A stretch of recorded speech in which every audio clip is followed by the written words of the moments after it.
Good morning, good afternoon, and good evening, and welcome to the grand challenge finale of the Artificial Intelligence Machine Learning for 5G Challenge. My name is Thomas Bascolo from the International Telecommunications Union, ITU, in Geneva. I have the privilege of moderating today's and tomorrow's pitching sessions of the grand challenge finale, the culmination of a year-long adventure. ITU is the United Nations Specialized Agency for ICTs. ITU does standards, allocate frequencies to services that make use of the radio communication spectrum, as well as assisting developing countries in setting up their communication infrastructure. Now, I would like to hand over to my colleague, Reinhard Shaw, the Deputy Director of the ITU Standardization Bureau, for some energizing remarks. So, Reinhard, welcome and good afternoon. Thank you, Thomas, and welcome all. When we contemplated about the challenge, pretty much a year ago, we had no idea where this journey would be leading us. And at that time, about a year ago, we had a meeting of the focus group in Berlin, and the focus group was just about to work and do considerable work on the machine learning toolkit, standards toolkit for machine learning and in 5G networks. And so we're wondering, well, how about if we try to apply this tool set also in real network for real problems? And so the challenge was born.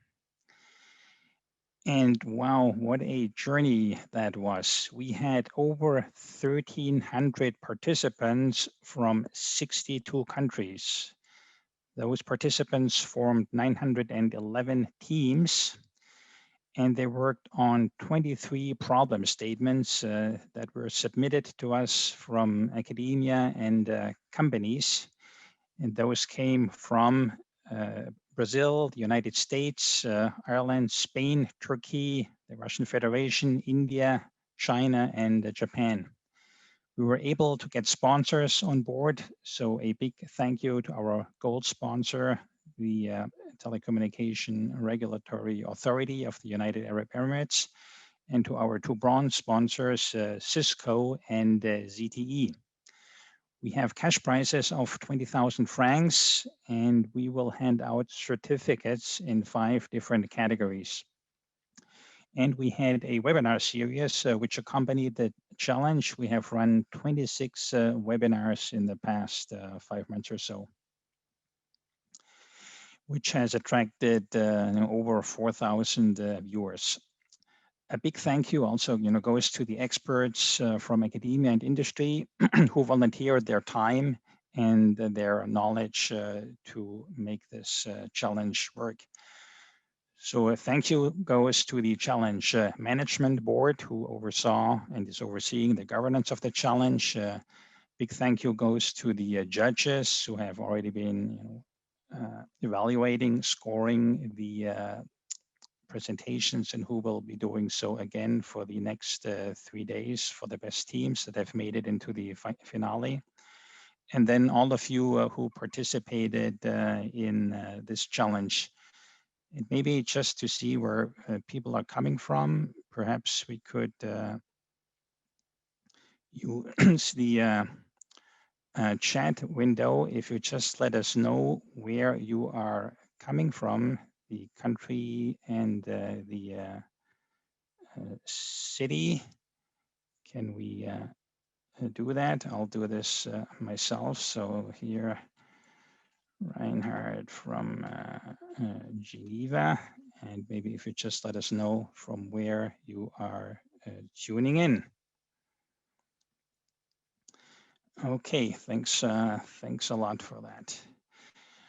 I would also like to express a huge thank you to 2 of my colleagues, Thomas and Vishnu, who have been running the challenge.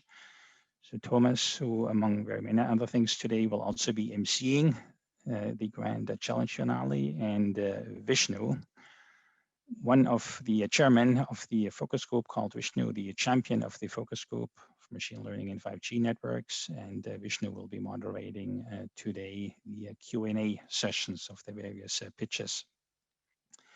So thank you, Thomas and Vishnu. The best teams have been selected to present a solution at the Grand Challenge finale to the judges panel, and ITU will be handing out a number of cash prizes. So the first, second, and third winner will receive 5,000, 3,000, and 2,000 francs. Then we have three runners-up who will get 1,000 francs each. Furthermore, the judges will be awarding the winning teams of each problem statement with 300 francs. So these were the cash awards. In addition, the ITU will be handing out a number of certificates to all those who participated in the challenge, to all those who submitted a solution to the challenge. Then we have a certificate for those who were active during the mentoring program and successfully submitted a solution. And we also hand out a couple of honorable mention certificates. And with that, now I can't wait to see the pitches who made it to the Grand Challenge finale. And good afternoon, judges and experts. I'm Jessie from CITC of China Unicom. It's my honor to introduce our project 5G NView, remote collaboration. And our team participated in the AIA Zhejiang division. And our topic is 5G plus AI plus AR. And now I will introduce you our problem. Our problem mainly use the 5G and AI technology and AR technology to industrial remote maintenance and like intelligence maintenance, automation training, or like the research and development display and so on. So according to the problem, our group doing some market research, we know that and the traditional cross-regional product maintenance display design, they have the time, space, and interaction limitations. And these limitations will lead to relatively high communication costs and low efficiency. So a new type of remote assistant project that can realize hands-on guidance, file virtualization, like AI ability is about to emerge. And that's why we designed the project. And the next picture shows the overall architecture of our solutions. You know that the 5G NView platform, we designed it as the artificial intelligence brain of the enterprise. It can realize powerful functions such as mixed reality communication, recording and storage, intelligent inspection, and 3D modeling.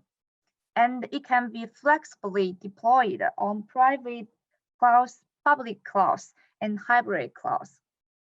And the 5G NView platform and the enterprise systems are connected in the form of API interfaces. With the empowerment of the 5G NView, by wearing smart glasses, the technicians not only can free their hands, but also they can remote experts in real time, get guidance in time, and receive AR real-time annotation. And he also can obtain various 3D data and document information. And the next one, I want to introduce you some advantages of our solution. The first one is multi-terminal access. You know that our technicians need to wear smart glasses.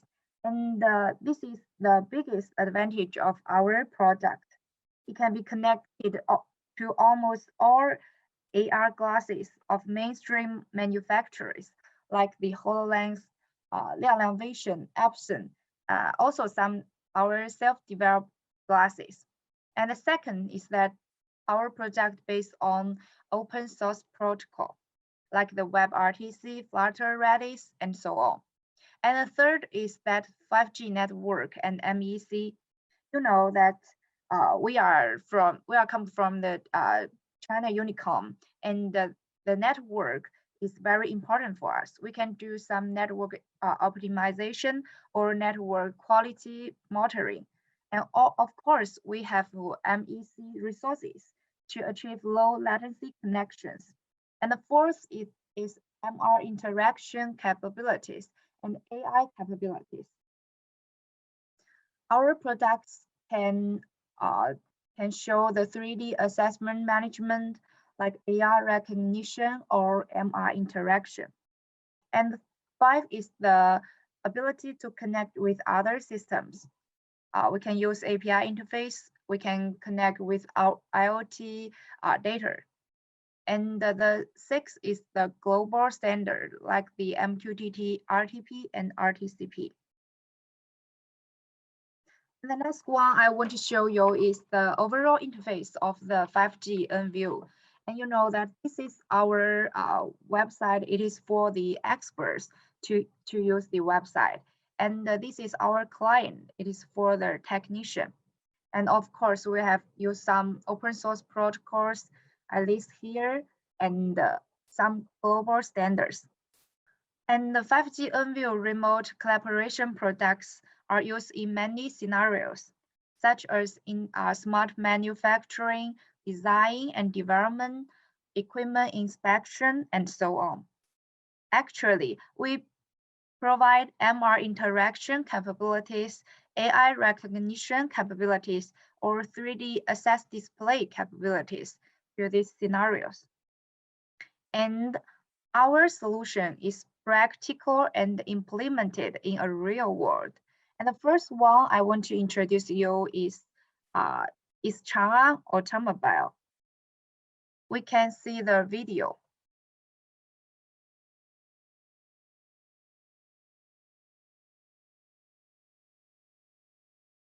You know that 4,000 technicians in 200 stations across the country use the product. And the technician wear the smart glasses, use the 5G NView platform. They can call the remote expert and to help them to solve the problem.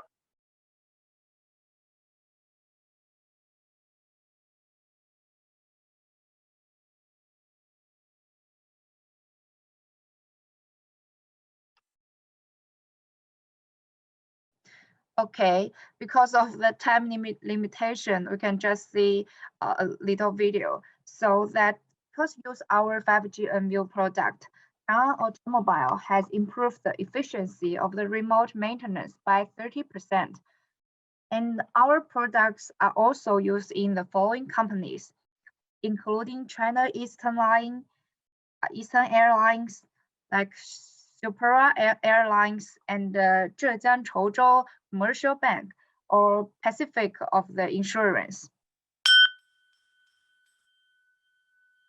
And the last one I want to show you is the final feedbacks and questions for our team. And we are the #1 in 5G plus AI plus AR because we combine the 5G network with AI and AR.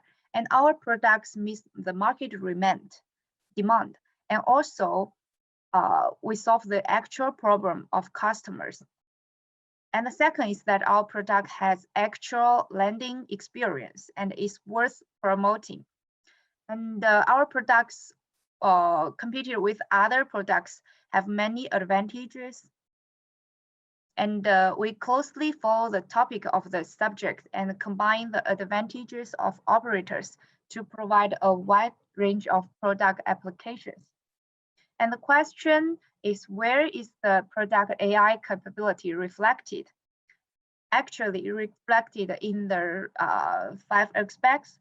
The first one is smart customer service, smart knowledge repository, AI license plate recognition, AI-based AR real-time annotation, and also AI behavior control. So that's all my presentation. Thank you. Thank you. First of all, we would like to thank the team for the very clear presentation. Can I ask, I don't see any questions in the chat window. So I'm going to probably ask a very silly, here is Amar. Amar is asking, with which product do you compare? So I think you in your presentation you had mentioned a comparison. I think the last slide you had shown that you had compared.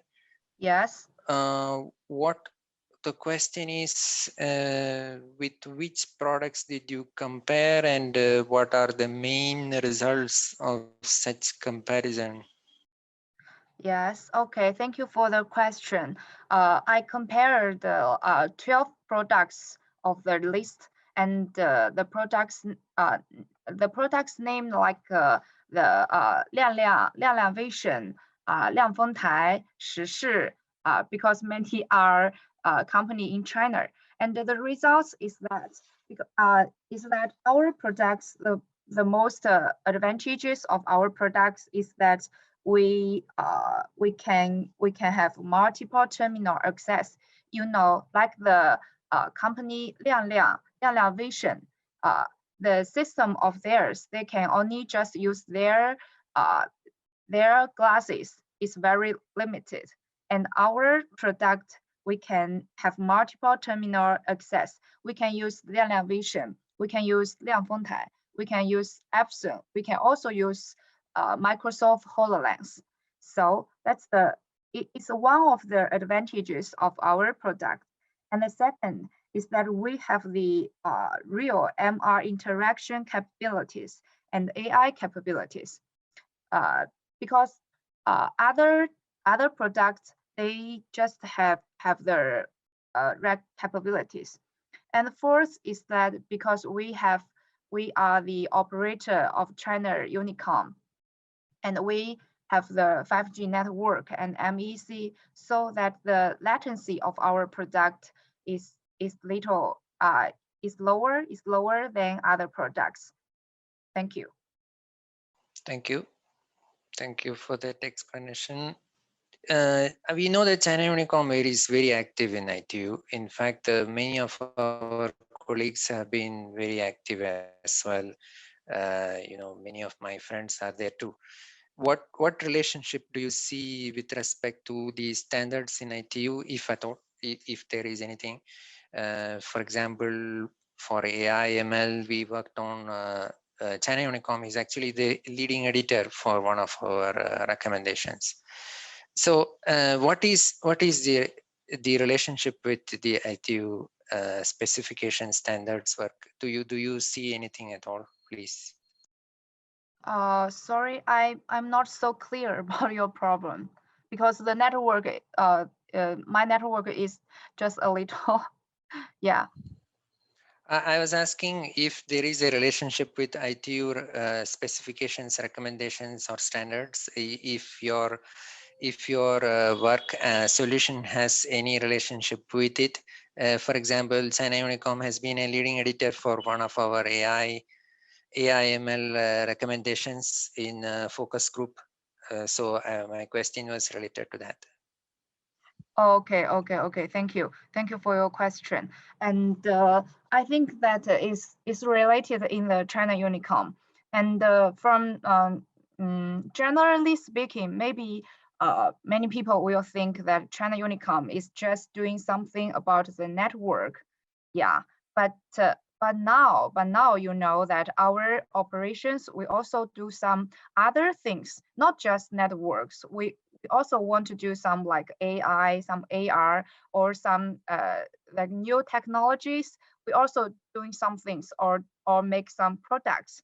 And I'm in the CITC of China Unicom, you know, in a renovation department, and our team is mainly do the things about the AR products and AI products. So I think that for China Unicom, we have many connected with ITU, like use the 5G networks, and how can we do combine the 5G networks and AI capabilities and AR capabilities to better serve the world.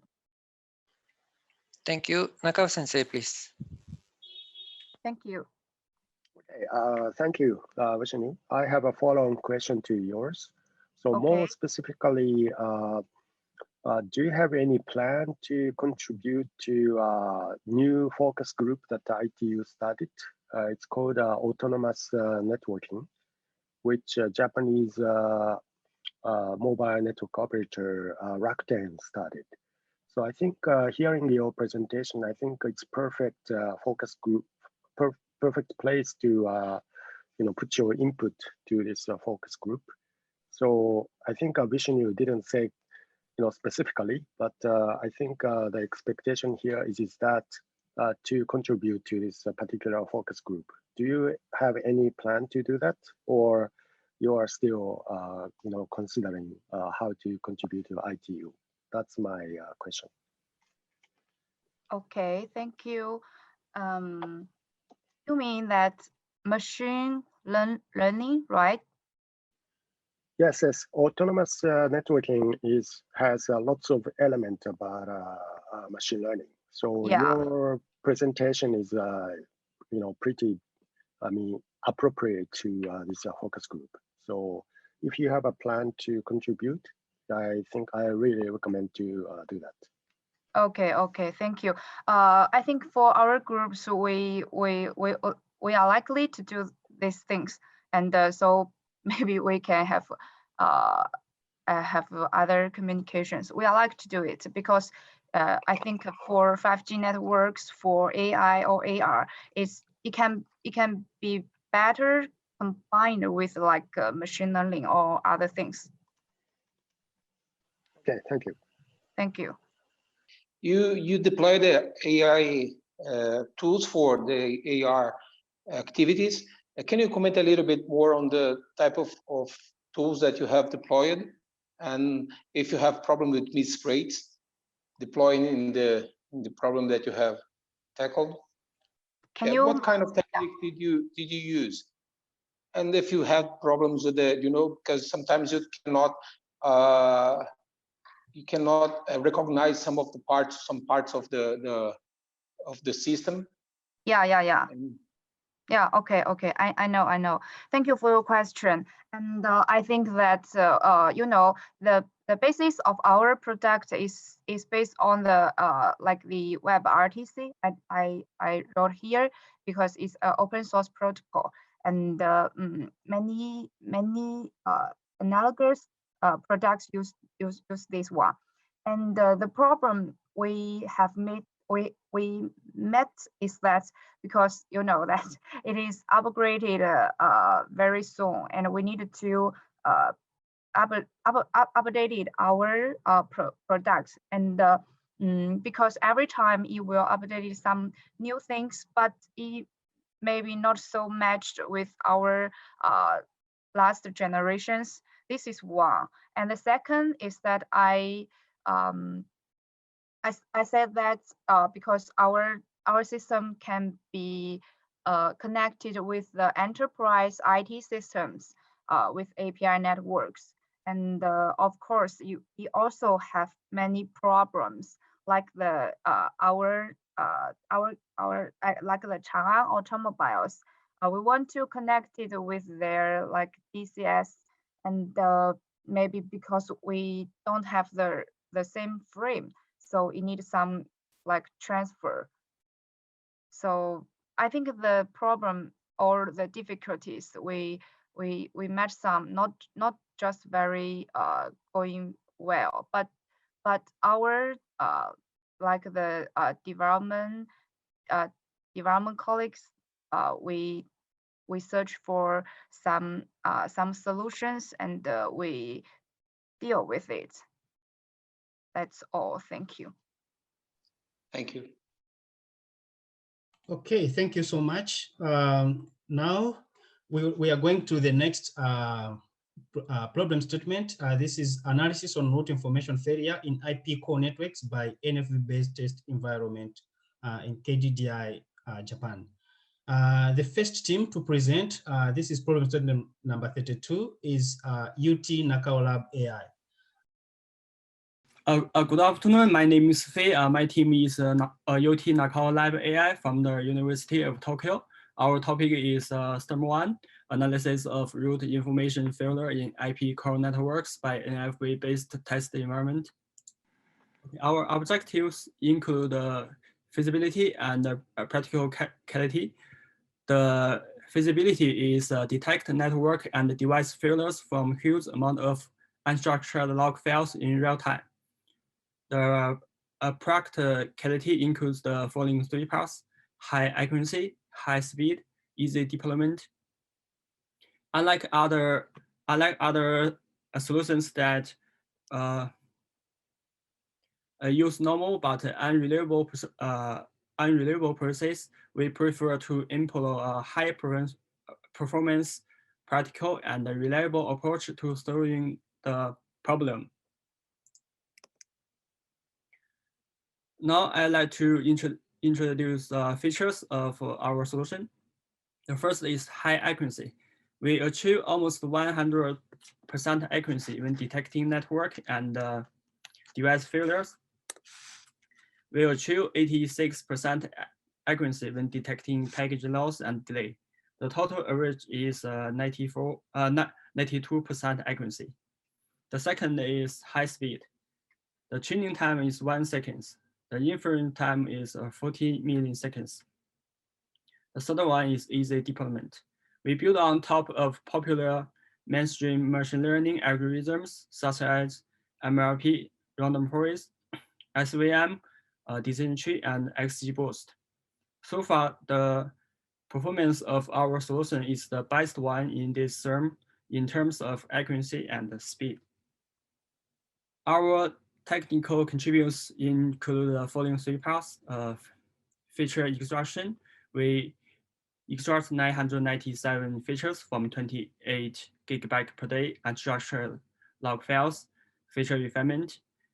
We use the differential data between normal and abnormal data as features. The feature reduction, we identify and use top 15 most important features without obvious performance degradation. The work is divided into 5 sections.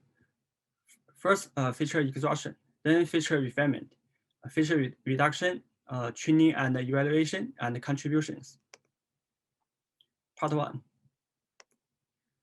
First, we extract features from log file and merge target features into a CSV file based on time. For log files, we utilize passes like K1 and use subpass as case to extract features from physical, virtual, and network existing log files.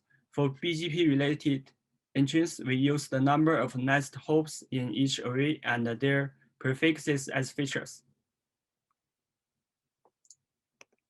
Part 2.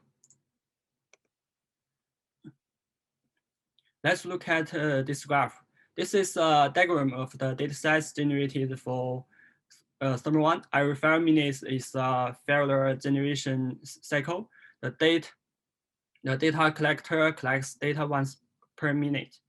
To highlight the difference between normal and abnormal datasets to derive metrics which have changed since the occurrence of the failure, we use differential data between the abnormal data and the normal data as input features. There are 3 types of files in the dataset. To train a unified model for diverse network events, we merge all datasets into one CSV file for training and testing. Part 3. Our trained XGBoost model can automatically calculate the importance score of each feature. This figure shows the top 20 important features.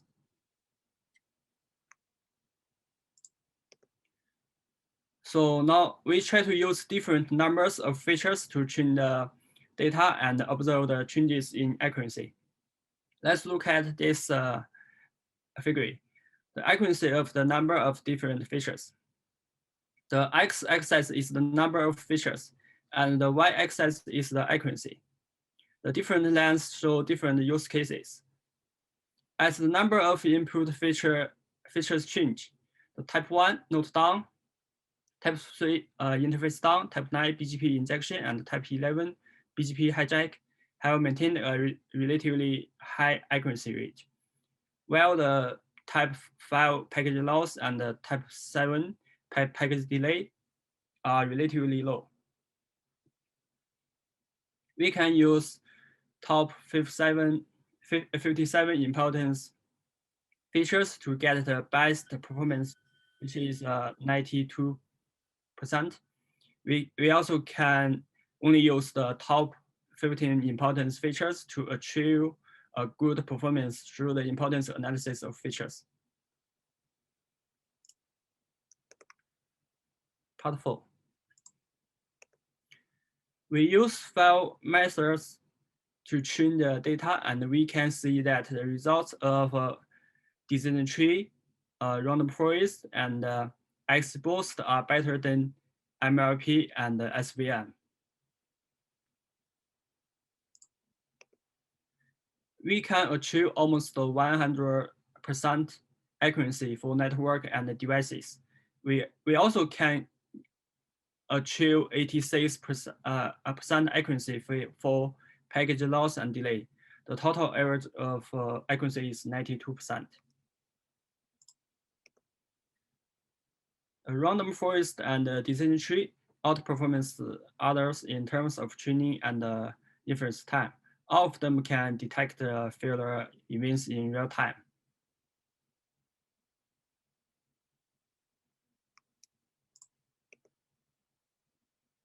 Part 5. Our contributions. Our training model can achieve almost 100% accuracy when detecting network and device failures. We can achieve 86% accuracy when detecting package loss and delay. The total average is 92% accuracy. So far, the best performance in terms of accuracy and speed. The technical contributions. First is feature extraction. We extract 997 features from 28 gigabyte per day unstructured log files. Feature refinement. We use the differential data between normal and abnormal data as features. Feature reduction.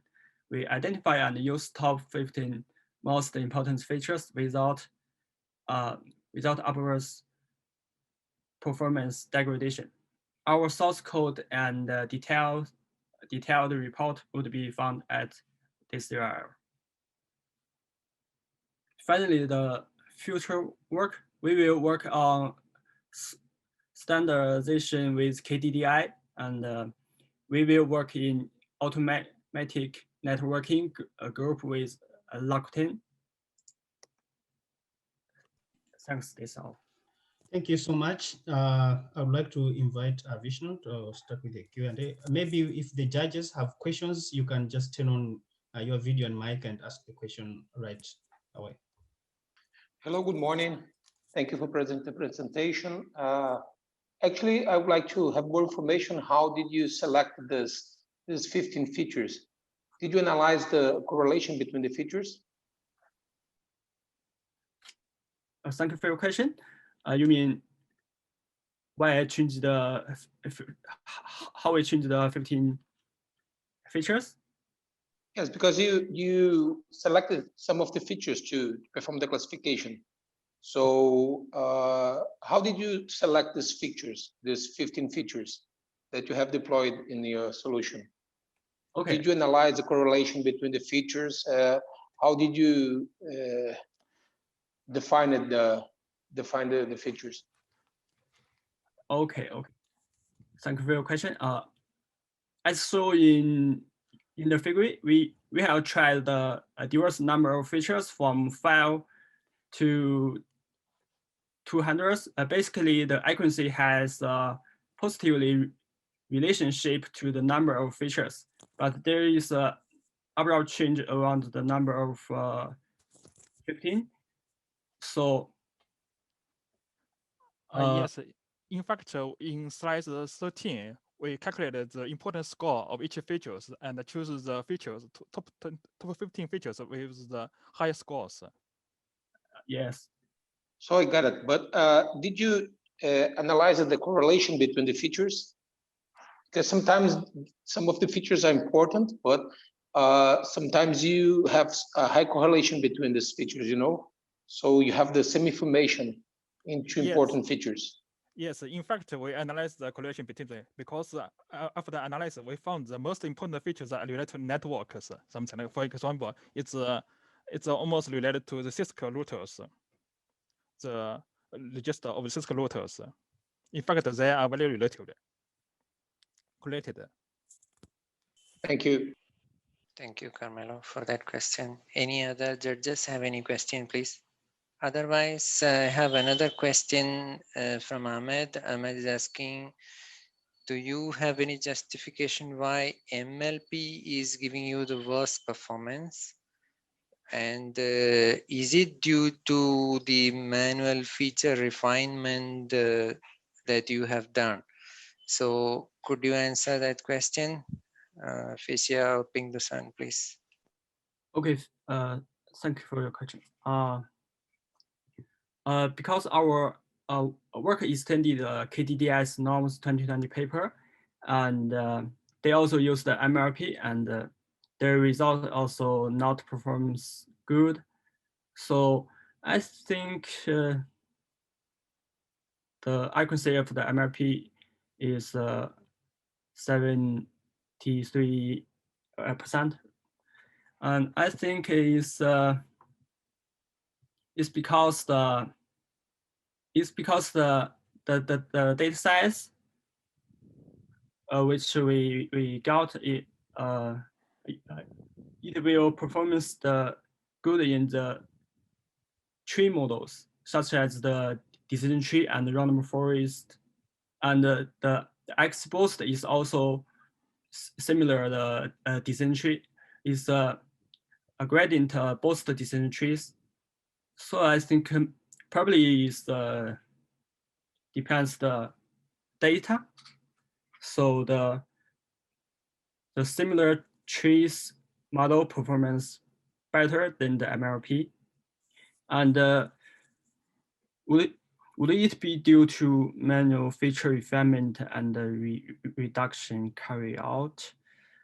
No, I think the result we use all of the features. We only refinement and we use the features on the XGBoost. So I think it is not be due to the feature refinement and the reduction. Thank you. Thank you once again for the great presentation and the demo. I know this is a tough problem statement, and thank you for pointing out KDDI standardization linkage as well. We are running out of time, so back to you, Thomas. Thank you, Vishnu. And thank you to the team for the nice presentation. Right now, we are going to the next presentation. This is titled on failure classification based on GNN in IP core networks by NFV-based test environment. This is NICE LSML. I'm going to talk about our work for analysis on route information failure in the IP networks by NFV-based test environment.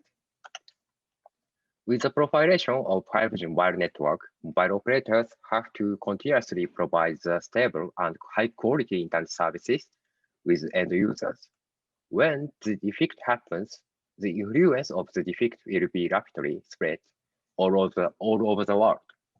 To tackle unexpected defect in the IP core network, machine learning-based network operations can achieve to operate automatically and rapidly, as well as to reduce the operation expenditures. The dataset provided in this problem contains the network status at border gateway routers. We created a model for detecting and classifying the network status of routes utilizing the dataset and evaluate the performance using the proposed model.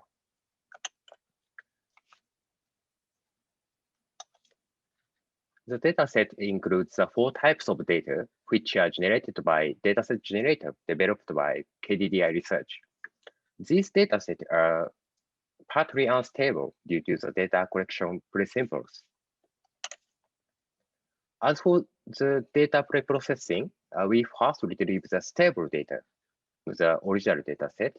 Then we split the stable data set into training and validation data at a ratio of 9:1.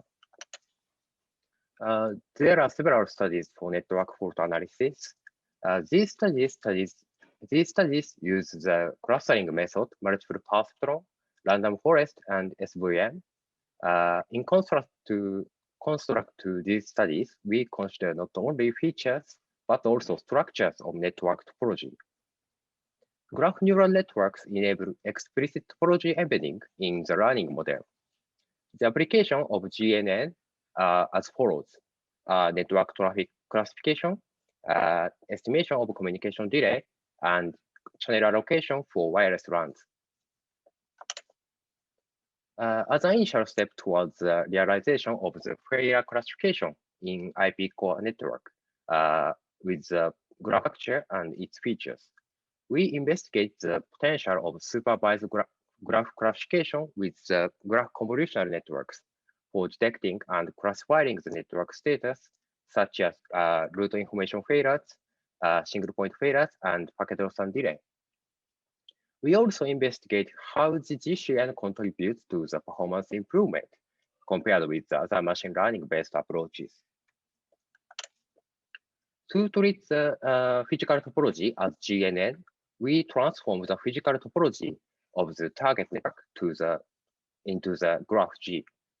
The graph G consists of the feature matrix and adjacency matrix. This figure presents an example of graph transformation. We first regard each interface as a node on the graph G, and each physical link as a link on graph G. Then, to consider the relationship among the interfaces on the physical node, we generate links between the interfaces on the physical node as a complete graph consisting of all interfaces on the physical node. Finally, we add the specific features of physical node to the corresponding interfaces on physical node. We use the 7 types of node features. To tackle failure classification in IP core network, we interpret the failure classification as the graph classification by using the GCN. We propose a supervised graph classification with a GCN for failure classification in the IP core network to predict the failure types from the features of entire graph. Our model classified the normal type and 5 types of failures by leveraging the informative features generated by a layered GCN. This classifier finds the 6 failure categories. The proposed model has 2 GCN layers with the rectified linear unit. This model consists the information of second-order neighbors, which considers the information of physical nodes connected by the physical link on target topology.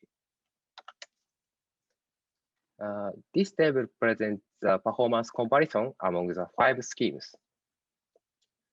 We first focus on the accuracy. The GCN becomes the highest accuracy of all schemes. This result stems from the performance improvement for estimating the packet loss and delay.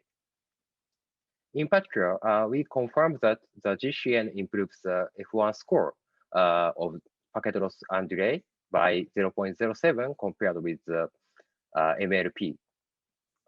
This indicates the explicit topology embedding contributes to the performance improvement for estimating the packet loss and delay.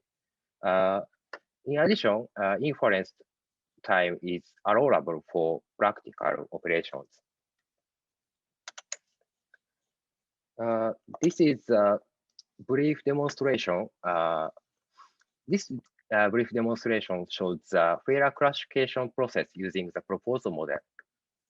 Okay. For example, the node down failure happens. The proposed model also estimates the node down because the CPU utilization and interface condition and incoming packet rate becomes 0. To address the failure classification in the IP core network, we have proposed the supervised graph classification with the GCN. This model becomes the higher accuracy paired with the other machine learning schemes and contributes to the performance improvement for detecting packet loss and delay failure. As for future work, we plan to find the good features to improve the accuracy for BGP-related failures. We also plan to use the heterogeneous graph to consider not only physical topology, but also logical one. We further plan to develop the semi-supervised graph classification to address the observation of small samples. Thank you for listening. Hello, Carmelo again. Actually, I'd like to know a little bit more about the training process because you just stated one value for the accuracy when you deployed your model, the GCN and the XG boost, but you have a difference of 0.02 in the accuracy. So maybe if you train different models, you can achieve a little bit different values for the accuracy. Did you run the process several times or just once? Actually, you just put here one value for the accuracy. It's a average accuracy. You just run one model, or did you run many models and this is the average value? I use this formula for calculating the accuracy. Yeah, these measurements are taken across different many runs. How many measurements? Sorry, I understand your question. I test at once. Thank you. Any other question? I see any other question from the judges, please? Otherwise, I see a question from Ahmed. Any reason why the recall of your trained model is low for the GCN model? So if you look at the GCN model and the recall, yeah, so he's asking why the recall of your trained model is low for the GCN model. Sorry, could you explain again? So here in the GCN model, yes, and the recall, it looks like the recall of your trained model is low. The question is why? So I guess that is related to 0.62 over there. Yes, I think that's the question. Okay. So this data set does not include the explicit information of packet loss and delay, for example, RTT. So that's why the recall is lower than other failure type. So in addition, I don't know why the recall of GCN is lower than other scheme. Sorry. Thank you. Yes, I have a comment that it was lower for the previous team as well. I looked at in fact, I looked at the data set, and it is true that it doesn't have specific information for packet delay or packet loss. Any other question for this team? Thank you. Over to you, Thomas. Thank you so much, Vishnu. And thank you to the previous team for the presentation. Now we are going to the next team, MLab. Please go ahead and start your presentation. Hello everyone, we are Team MLab. I introduce our solution. I'd like to introduce the background of our solution. To offer a high-quality 5G network service, autonomous failure detection in the network is quite important. The conventional rule-based approach is not applicable for detecting BGP network failures because the BGP network does not have a mechanism to authenticate each router's configuration. Therefore, we work on detecting failures in the BGP networks, such as BGP injection and BGP hijack, by taking a data-driven approach. Here, I will introduce our problem description. The objective is to detect the BGP network failures from the network status information obtained from the border gateway routers. The dataset has time series structure. We predicted failures at each time using the time series data. Then compared the prediction results with the label validation data. Finally, we evaluate the effectiveness of the prediction using the F1 score, which is an index considering false negative and false positive. Regarding failure detection in an NFV environment, KDDI has previously proposed a machine learning-based method. This contains 3 failure scenarios: node down, interface down, and CPU overload. The failure scenarios do not include failures on the BGP network like injection and hijack. To detect such failures, understanding the context on the BGP path is required. Moreover, label data are used in the entire training phase.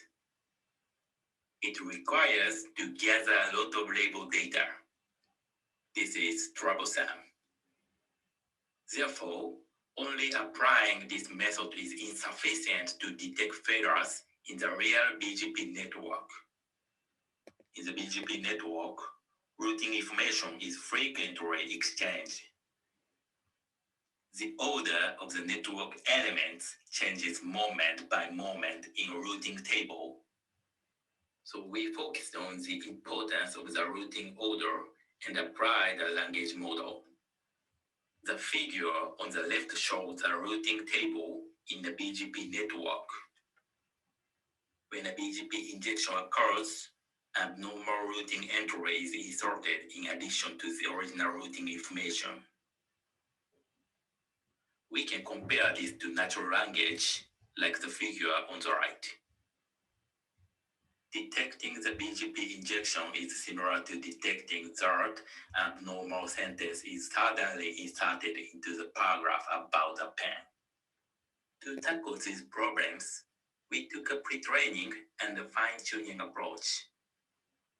This two-step learning strategy enables us to improve the precision of failure detection in the real BGP network, in which the amount of the label data is limited. In real operation, a large amount of BGP routing data is generated every day, but only a few data have some labels. So step 1, we conducted this step to make a model which understands the context of the BGP network. We made a general BGP path embedding model via unsupervised learning as a pre-training. Step 2, we did this step to make the model learn what the specific BGP failures are. We perform a fine-tuning based on the general BGP embedding model, to which we attach the existing supervised learning methods like XGBoost with the limited labels. As a pre-training method, we apply the natural language model. This is because we consider that BGP routing information has a similarity with natural language. Specifically, we convert the factors in the network, such as AS, into vectors. We employ the doc2vec as a language model, taking care of the computational resource and the problem settings. When we made the path model, we didn't use any label data related to the failure. The generator model can convert network status to a vector considering BGP path context. Additionally, to cope with the curse of dimensionality, we perform the dimensionality reduction with the Pearson correlation covariant. We would like to introduce our prediction model. For evaluation, we tried 5 tree-based ensemble classifiers and 1 class SVM. Due to computational runtime cost, term selection was done exploratory, and to cope with imbalanced data, we used oversampling technique. We will talk about the evaluation results. First of all, in the prediction based on the tree-based classifier, the F1 score for tap loss and about 63%, and that for tap delay was about 55%. Next, the F1 score of node down was about 73%, and that of interface down was about 65%. Finally, BGP injection F1 scores of tree-based classifiers prediction was around 65%, and BGP hijack, those scores were around 60%. Compared to the result of tree-based models, the accuracy based on the 1 class SVM was low. Anyway, we could detect the failure with up to 70% accuracy. Lastly, let us talk about the effect of BGP path embedding. As you can see here, without path embedding, the abnormal state prediction accuracy was around 20%, even based on the tree-based classifier models. This is why we think our BGP path embedding based on the language model was effective. This time, we used the basic language model due to the computational resource problem. We can use other models for the better understanding of the context of BGP networks. Specifically, we can use the neural network model based on the transformer. As you may notice, the best prediction model varies depending on the failure types. To cope with this problem, one of the possible solutions may be the hybrid ensemble learning based on the multiple classifiers. Summary, we show the pre-training and fine-tuning approach to detect BGP failures. In pre-training, we apply the language model to vectorize BGP network context, considering the order of elements in the routing table. And by using fine-tuning with the failure labels, we could detect the failures with up to 70% accuracy. Thank you for listening. Thank you so much for the wonderful presentation. Now I'd like to call my colleague Vishnu to take over the Q&A. Over to you, Vishnu. Thank you, Thomas. Any questions from the judges, please? First preference for judges. Any questions? Hello, Carmelo again. Carmelo, please. Actually, in the fine tuning process, you selected to use an ensemble using these multiple models.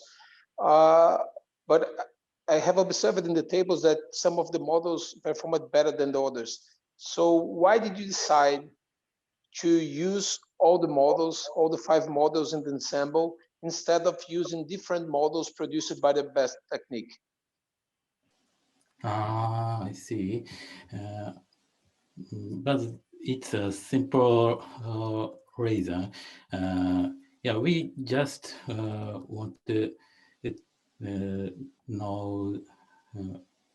We just want to test a variation, a comprehensive variation, and the models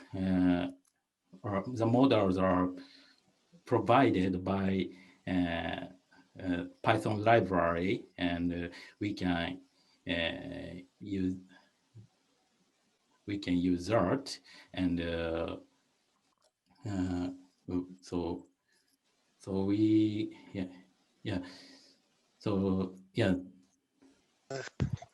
Clarify the question. I think Carmelo's question is, why don't you pick the best performing model?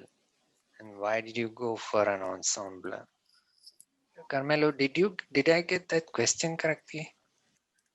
Yes, because you have to build the ensemble, you know, and the fine tuning process is an important part of the process. So I'd like to know how it's just would like to know how the team decided to create the ensemble. Just because you have the techniques available in the library, or you decided based on the grades that the models provided? Actually, let me explain about it. Actually, these methods are just for evaluation, so it's not related to the fine-tuning process. We just verified with the commonly popular, commonly available techniques, like random forest, for example. Thank you. Oh, in that case, we would like to thank the speaker. It is late, I think, there. Thank you for staying back. And it is an interesting problem. It is quite a difficult problem, actually. So thank you for your solution. Over to you, Thomas. Thank you so much, Vishnu, and thank you to the three teams that presented in this problem statement. Now we are going to the next problem statement, that is fault localization of loop network devices based on MEC platform. So I would like to ask colleagues from Go Chang chapter 9 to make the presentation. Okay. Hello, everyone. My name is Qi Zhang, and I come from Guochuang Chapter 9, and my topic is fault localization of loop network device based on MEC platform. And my presentation will follow the structure. First is question description and question analyzation, and also architecture design. And in the final, I will make a summarize. For the question description, for this question, there are two types of data. First one is the original data is like a right one. Is original alarm data include time, host, model name or service or description, and also includes network topology, like the left one. In the network device will connect with each other. For this question, we should find the root device and time and description and so on. For the question analyze, for this question, we should deal with alarm logs and extract some useful information. Next, use this information determine the transmission network, and finally use this transmission network to get the root alarm and subordered alarms. For the architecture, there have 5 stages. The first one is alarm processing, and the second is set a time windows. And the third is use association analyze to get association rulers. And the fourth, use the association rulers to get network topology. And finally, use the network topology, get the score and get the result. For the first one, alarm pre-processing. First we should get some useful information, like use the regularization method to get standard data. Also add some year information, and then we will deal with some incomplete data because some data don't have the description or other host name. So we should deal with this data. And also we add the brief name. because in the original data there are the description is so long that we cannot classify the alarm type. So we should add the brief to instead the description. Uh, in this method, we use the natural language processing to get the first 5 keywords, and also we use the regularization method to extract the brief. And finally, I just eliminate the alarm because there are some duplicate alarm and low level alarm, because when the alarm is low level, it must be not the root alarm. So we delete this alarm. For the time windows, we set the interval of time windows as 1 minute, and then we slide one alarm as time windows, and also we set the neighborhoods for each device. And with time windows, we get the frequency items. And this one, we use the association analysis to get the association rulers. For the traditional eclat algorithm, it generates all subsets, and it will take up a lot of memories and vast running times, and also it have no directions for each pairs. So we improve this method and set our own method. We set a device of neighborhoods and use special algorithm to just generate the score of a forward item to this backward item. It's just 2 pairs. It saves the running time and memory. Also, it ensures the sequence between alarms. So it's so special.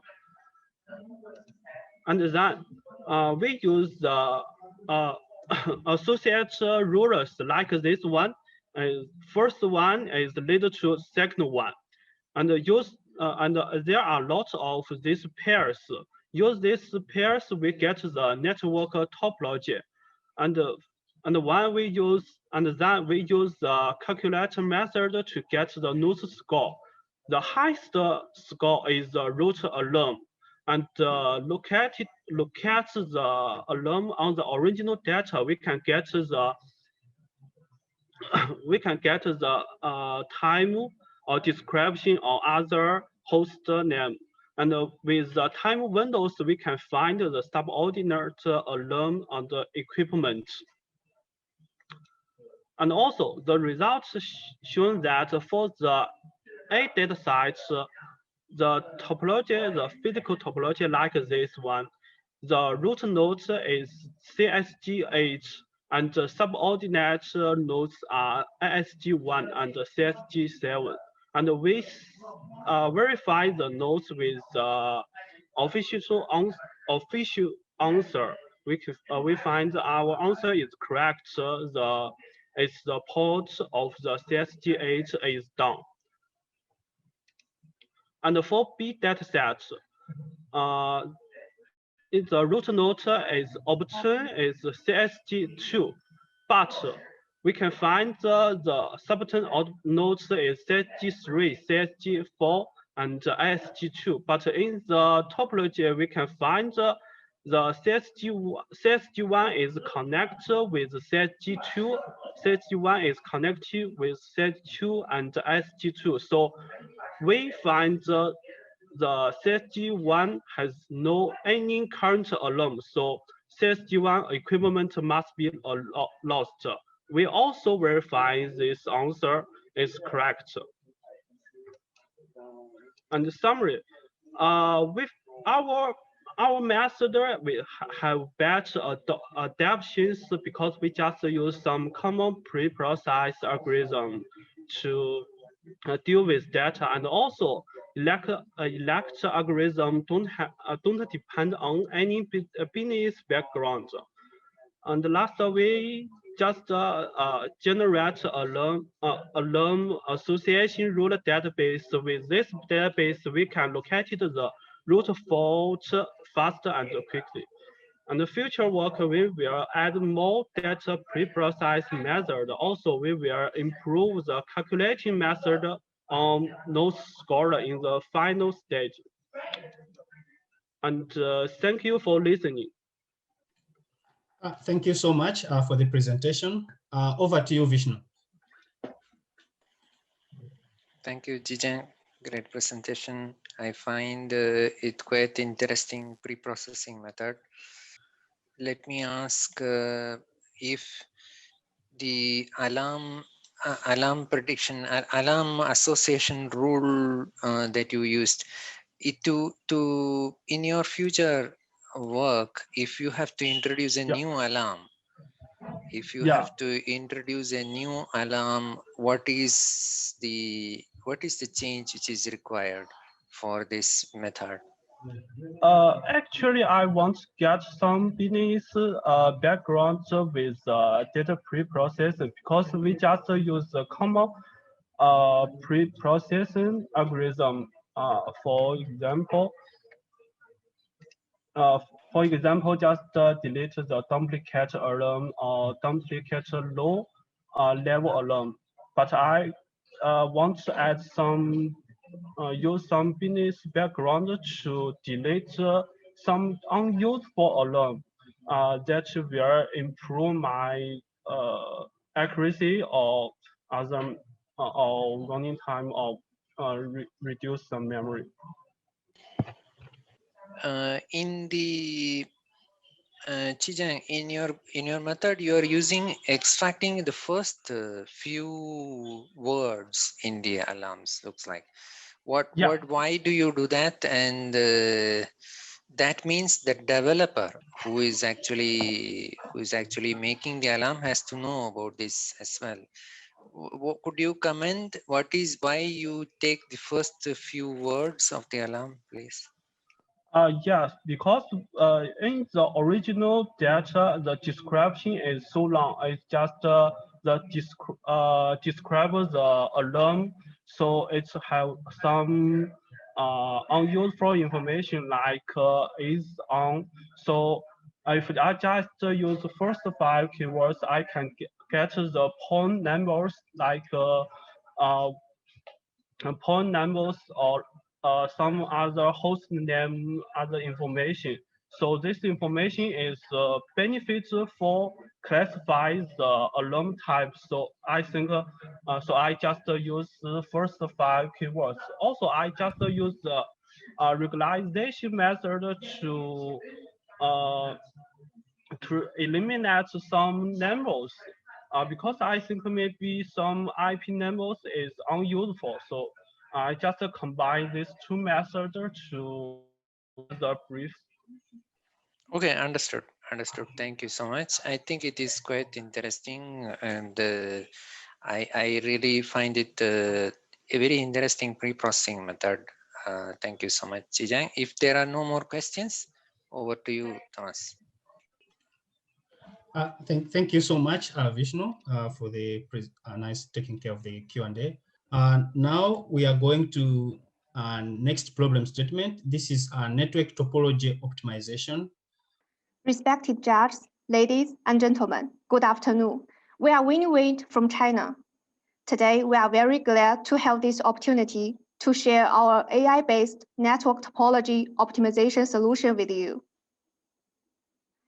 As you can see that the existing network topology planning does not fully consider the increasing network traffic and the uneven network link capacity utilization, resulting in the frequent expansion with the network equipment.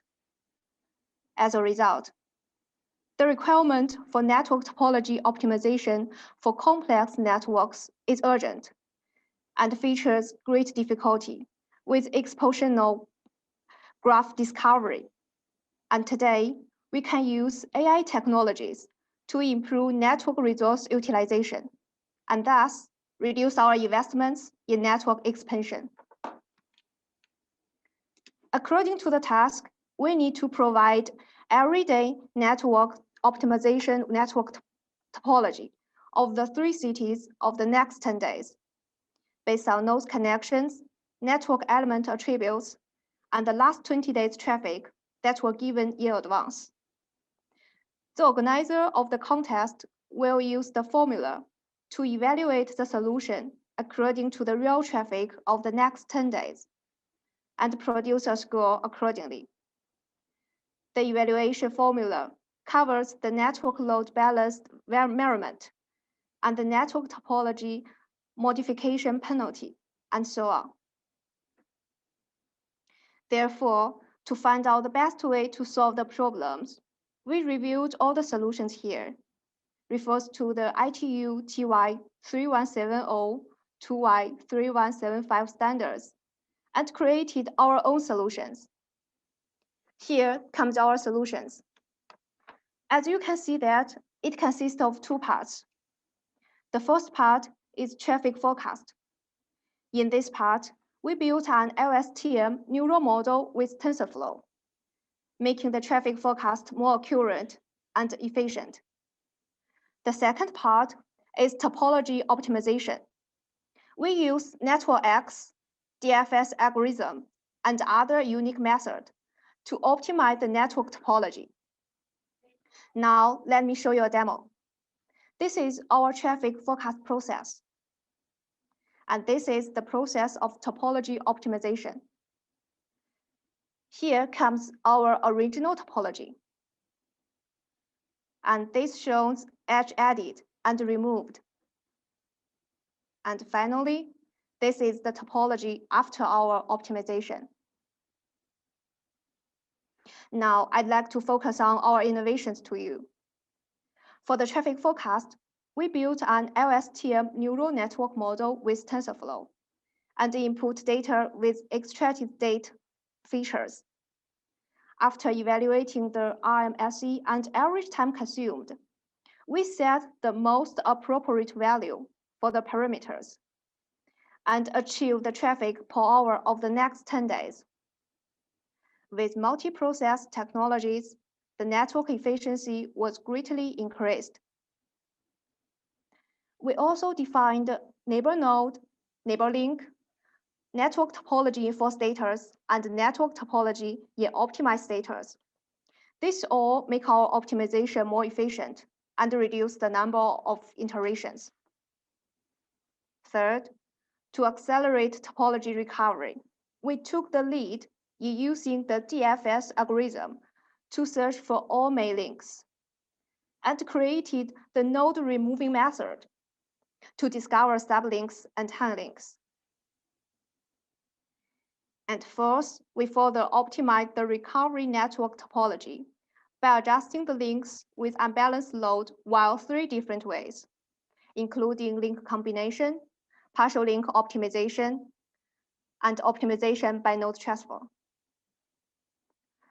This flowchart describes how we optimize the link load status and keep syncing optimum topology through successive iteration. Okay, after completing the recall task, we also made some in-depth study and found that some links were in low or heavy status for a long period of time. So how do we deal with them? We believe that topology restructuring can solve this problem. With all the process above, we actually set up a complete network topology analysis and optimization system. Now, let me show you the effect of our model. With our solution, the proportion of links with balanced utilization increased by 96%. And after the contest, we witnessed a 169% increase in the proportion of these links through topology restructuring. Here, we also can see the proportion of links with balanced loads in different optimization stage.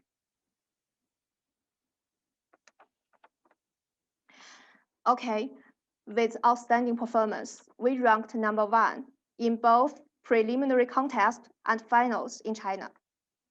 And in conclusion, we control the error ratio of traffic forecast within 3% through selecting the most appropriate parameters. And second, we increase the traffic forecast efficiency by 20 times with multi-process technologies. And third, we reduce the average time for topology optimization by 80%, while introducing the concept of neighbor and other unique methods. Last but not at least, we increased the proportion of links with balanced load by 169%, while the link optimization and topology restructuring. At the end of my presentation, I want to share some feedback that we received so far. Network topology optimization is the most challenging task. Through unique algorithm and the proportion of the links with balanced load and the accuracy of traffic forecast are both increased. The complete topology optimization system greatly enhanced the performance of the topology. And in the finals in China, the judge also put forward device on the adjustment of slide window for better performance. Well, in the past, we set the slide window to 24. After the contest, we tried different values and found that the system performance was better when the slide window was changed to 48.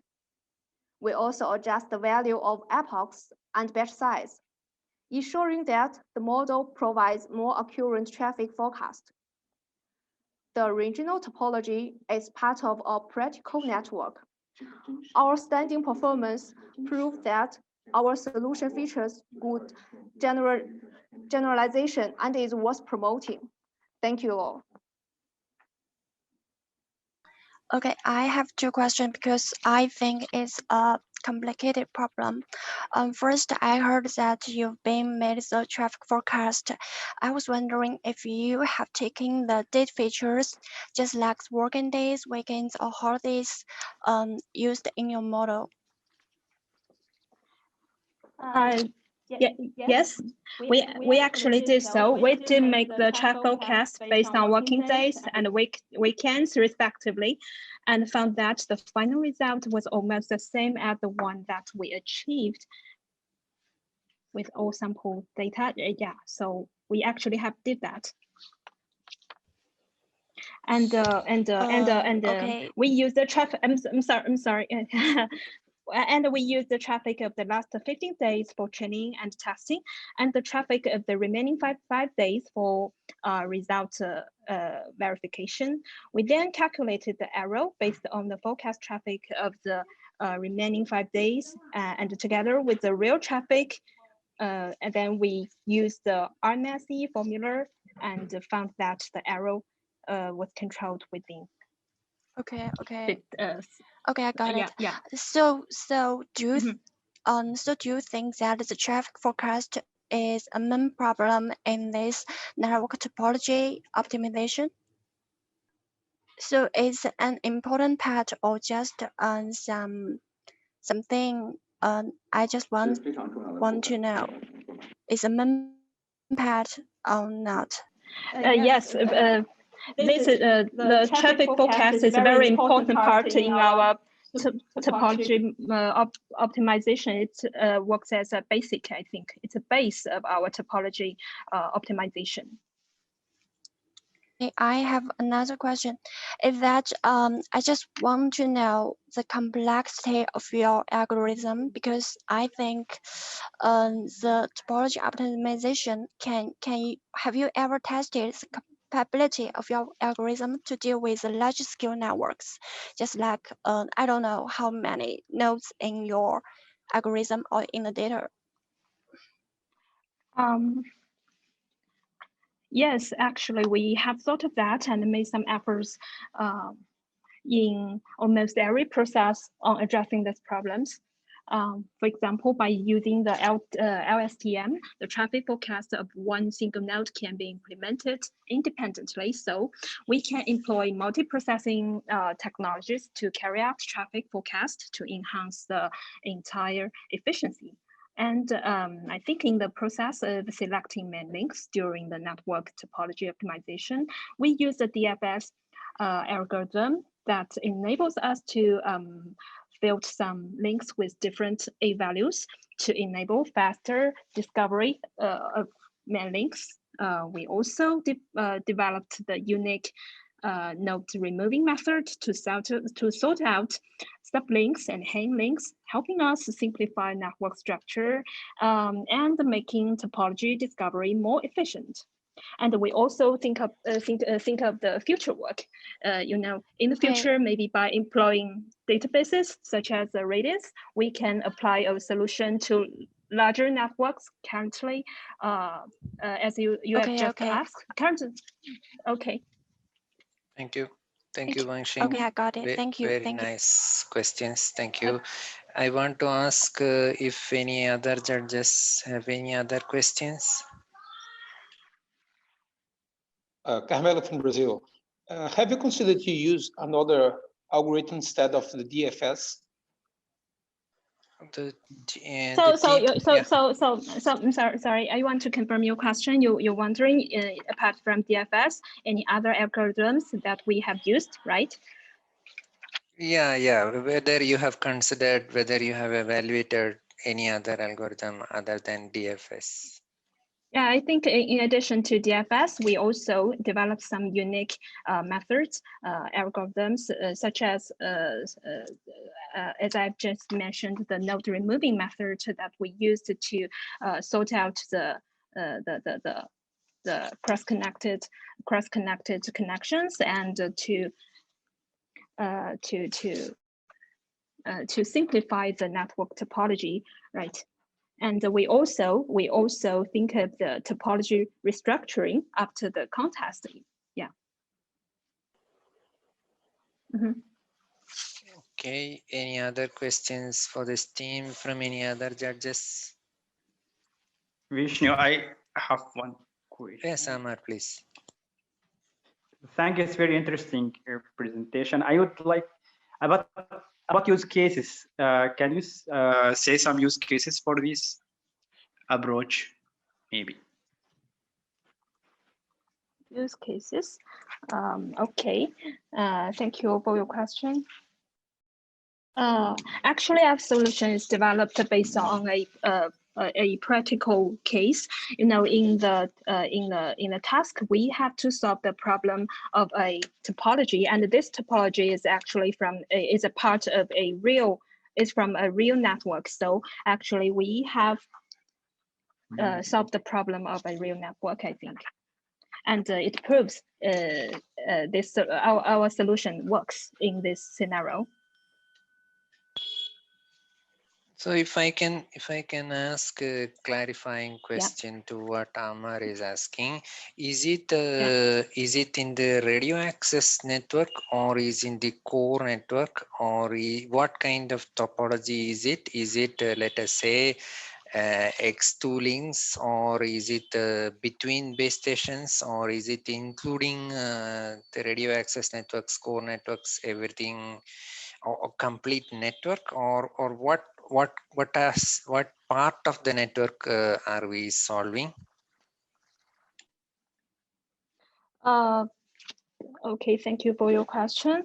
So our solution has been developed based on a transport network. In this network topology, there are about 1,000 nodes, and it's very complicated. So I don't know. And I do see based on neighbor links. So I don't know whether these are base station neighbors or not, but I see in the slide that you are showing that there is neighbor links. So I think it maybe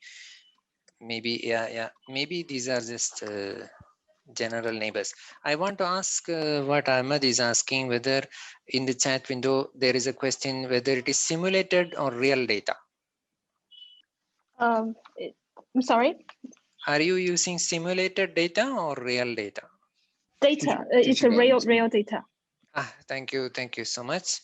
With that, I think it is quite clear. We thank the presenter for staying late. It is late there. Thank you so much. And thank you for all the clarifications. Over to you, Thomas.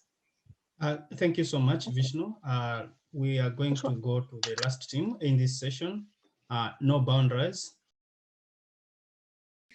Good afternoon, honorable judges. We are No Boundaries team. We are very honored to participate in this competition and will report from the following 4 aspects.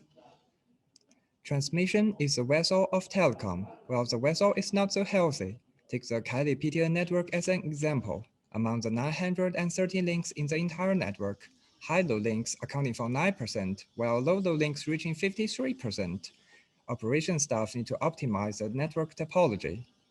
Transmission network is composed of transmission nodes and links, so that the possible topology number equal to node number multiplied by number of links. Taking Kali as an example, the possibility of all topologies exceeds 2.9 million, which is impossible for human to optimize.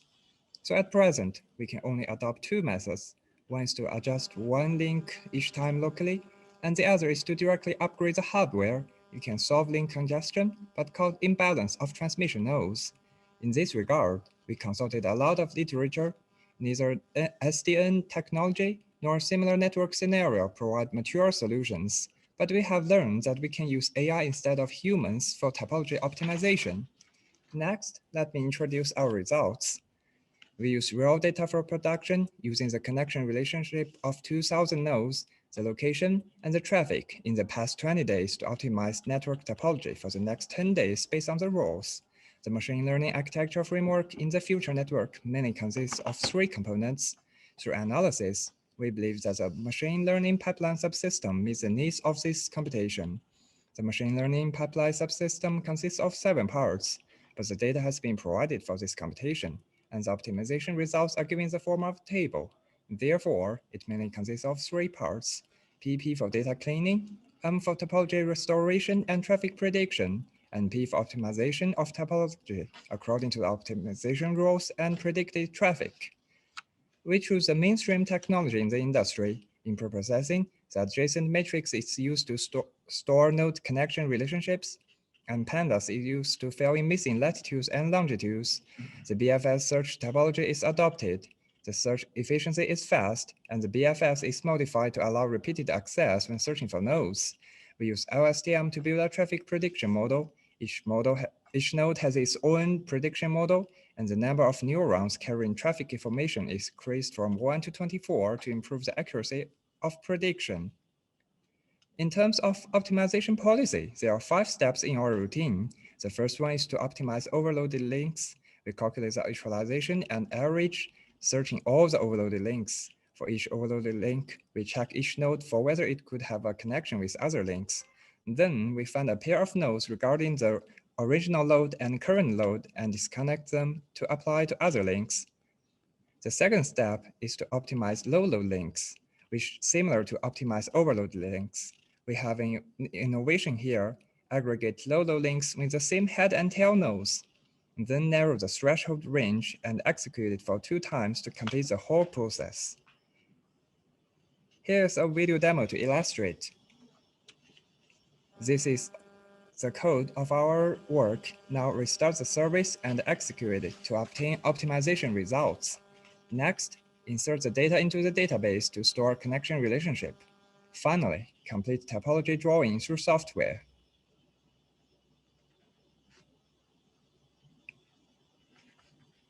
The left picture below is the original topology of CTC, and the right is optimized. The green indicates the adjusted node. Let us zoom in and see. We can clearly see that the relationship between nodes and links has changed significantly. The algorithm only needs 10 minutes to complete the topology optimization solution and obtain an evaluation score of 44.55. In the final defense, the host gave high evaluations and feedback, and we won the first prize in the final. We conclude the host's feedback into 4 aspects: improve the optimization algorithm, add peripheral features to improve the traffic prediction model, use Docker technology to package and promote it quickly, and then put it into actual production to verify the effect. Based on suggestions, we improved our results. For the traffic prediction model, with two features of the day's weather and weekends, and especially at the adjacent traffic at a certain distance as features. The final prediction accuracy increased by 3.6%.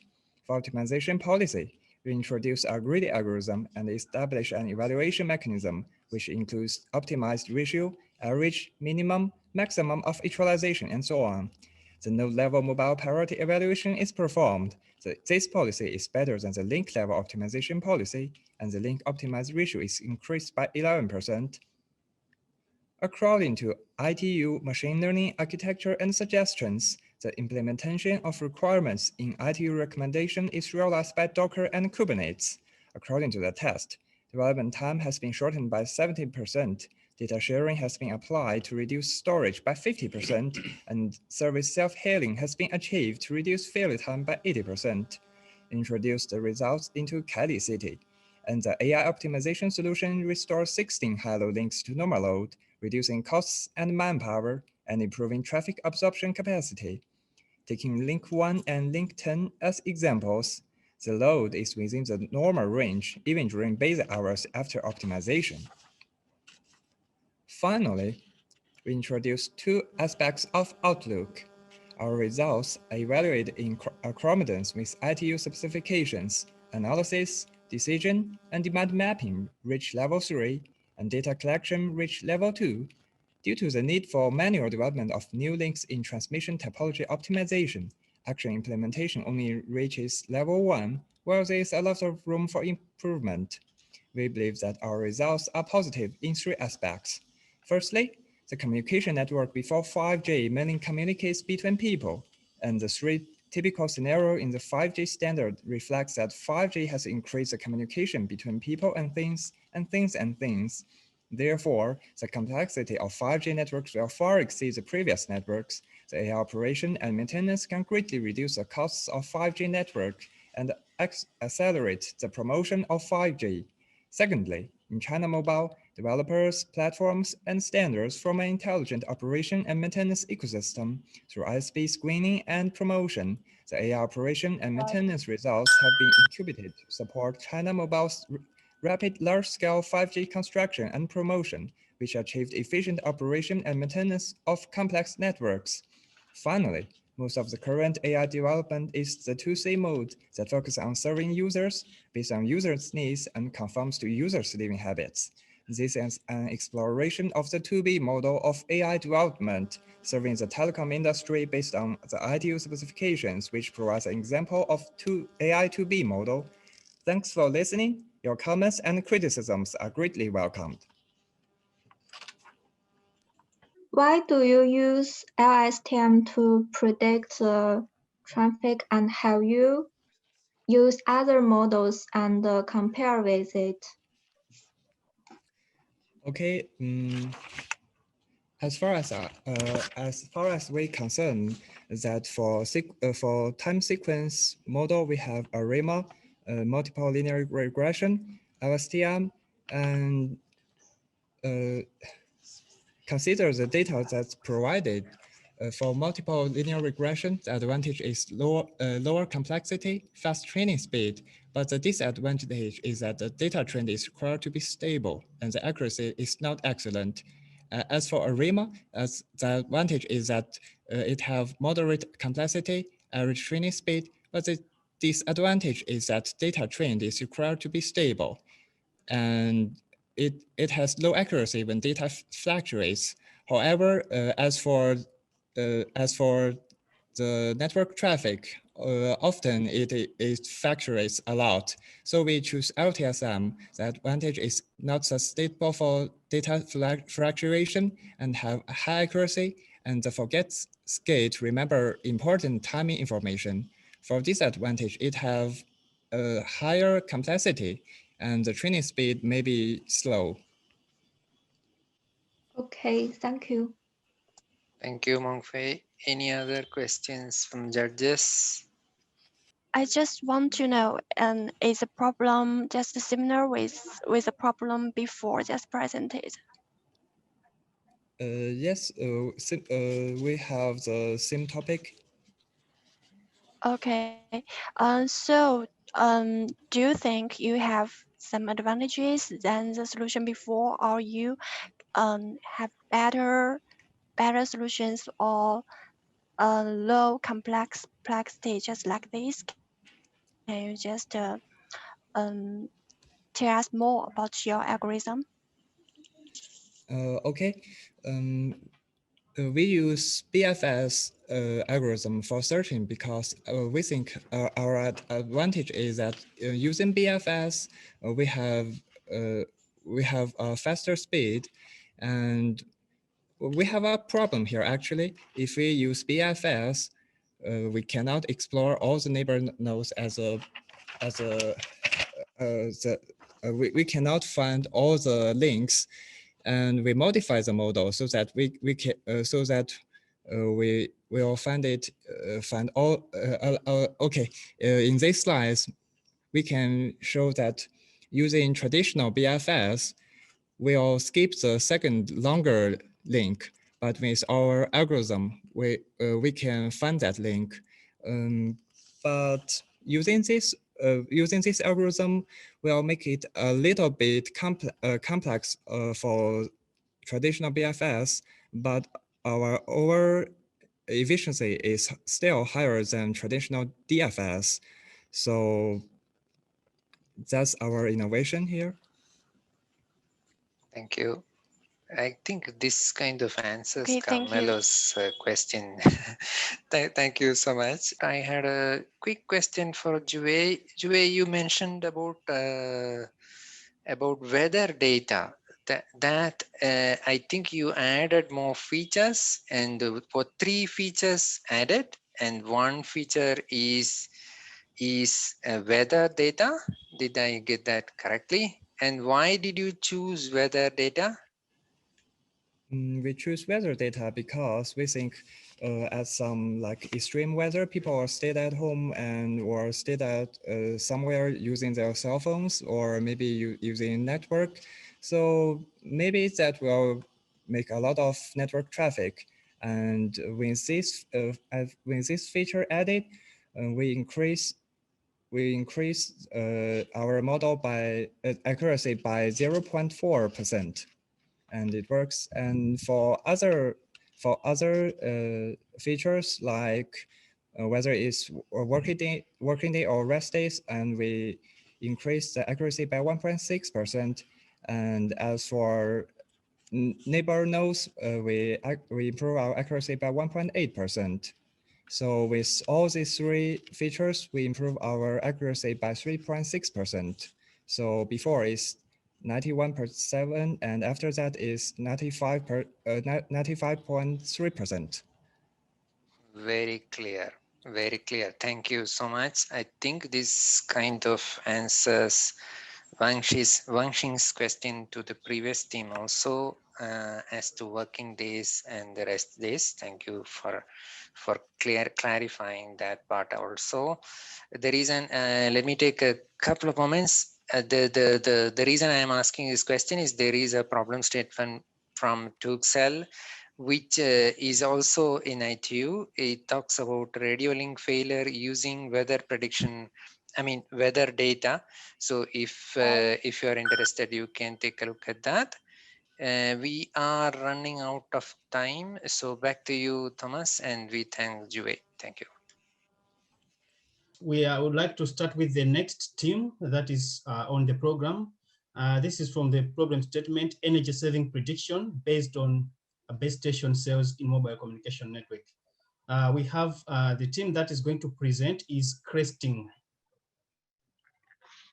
Ladies and gentlemen, we are the first order of the problem on energy saving prediction of base station. Now we will show you our solution. Our presentation consists of 4 parts: team members and computation results, problem description, solution introduction, and algorithm effect display. Our team members all come from Department of Mathematics, Nanjing University, and our leader graduated from the University of Michigan. We all devote to research and innovation in the cross field of data science and AI.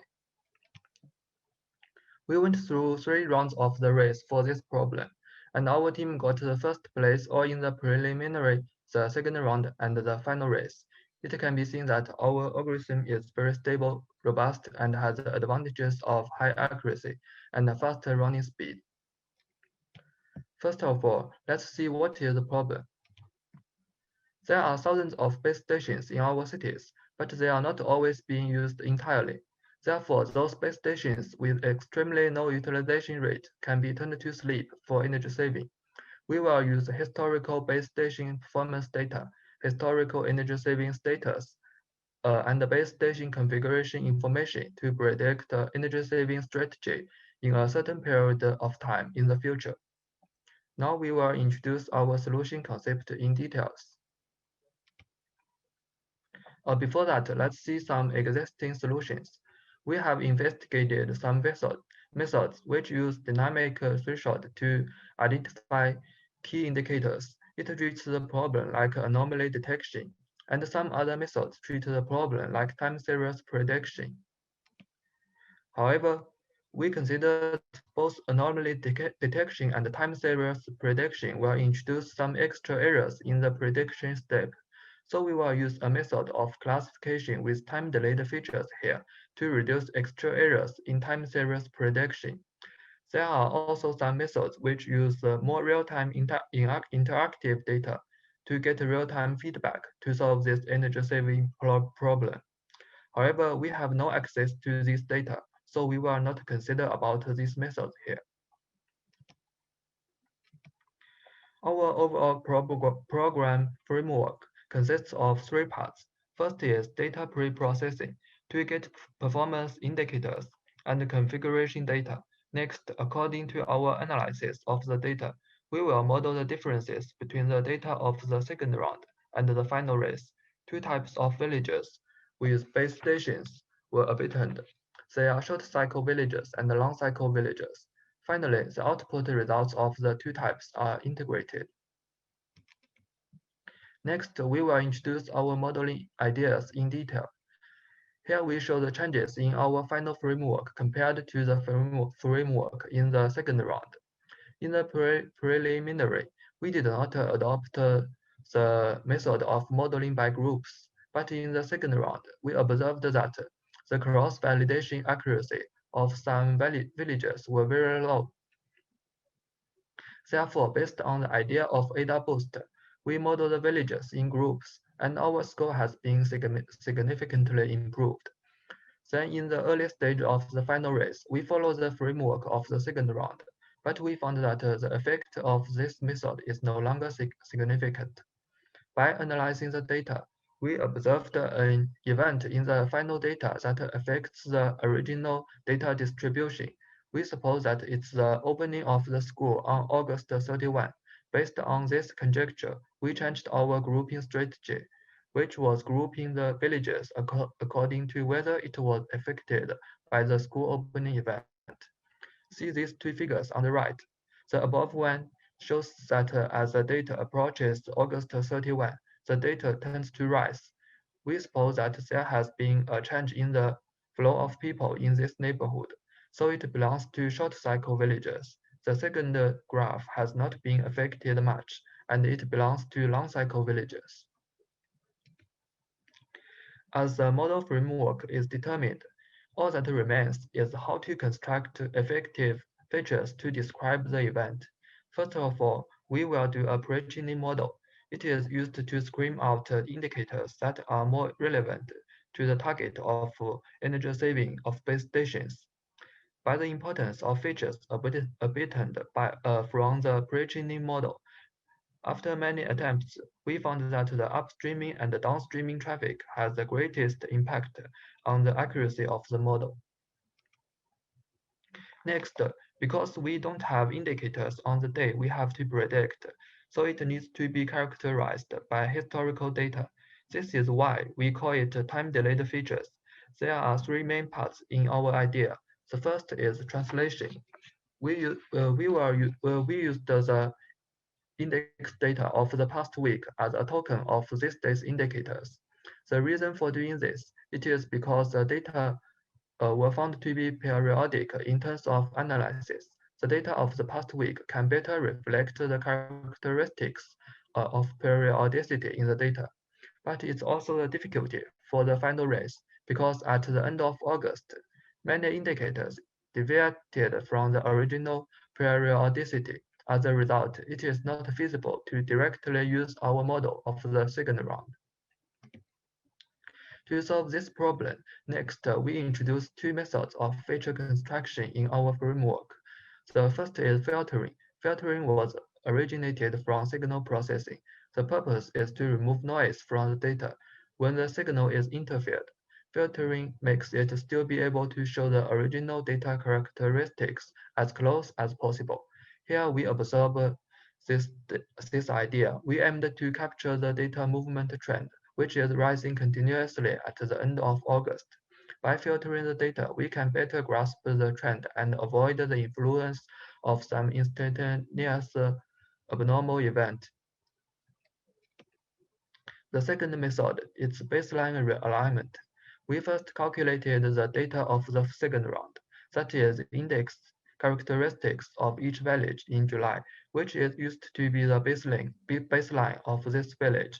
And in the final data of August, we will construct features for every index of this village separately from its own baseline.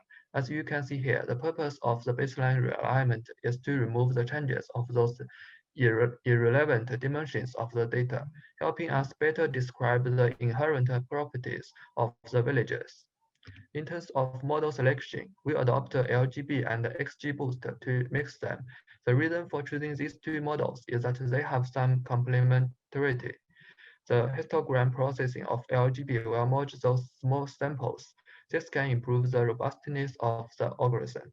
XGBoost doesn't do this, so it's usually more accurate, but it is also more susceptible to noise. Finally, we will wait the two results and output the final label. Next, let's take a look at our algorithm effect. It can be seen that in the early stage of the final race, we followed the model of the second round. We found that after adjusting the parameters many times, the result could not be improved either. So we decided to start from scratch. Data analysis and feature construction were carried out as introduced before. Our score has steadily increased, and at the end of the race, we mixed the two models. Our F1 score was 0.8535, ranking first. Thank you. Here are some feedback received from the host. Thank you so much for the presentation. Okay, so Vishnu, it's time for the Q&A. Please take it away. Thank you, Thomas. And thank you for that very nice presentation. Can I ask judges if they have any questions, please? I was wondering in the building of your ensemble, why did you decide to sum up the both models, and how did you define this weights? Thank you for your question. We took a lot of experiment on these weights, and after our experiments, we found that when we equal the two weights, our effect is the best. But don't you think that by defining this weight like this in this way, you lose generalization capabilities? Actually, you said that you made many experiments changing this weights. Right? Yes. Okay, but by doing this, don't you think that you can lose the capacity of generalization of your model? We do the experiments on the same data by cross validation. Okay, I interpret it as there is further study required, but maybe that is not the focus of the study. I want to ask a question about real-time feedback. In fact, Ravi in the chat window is asking the same question. Real-time feedback. In one of your slides, you mentioned that real-time feedback is not available for this data. So would that, why would you think it makes a difference, and how can it make a difference? You mentioned about real-time data, but it was not clear to me why you mentioned it.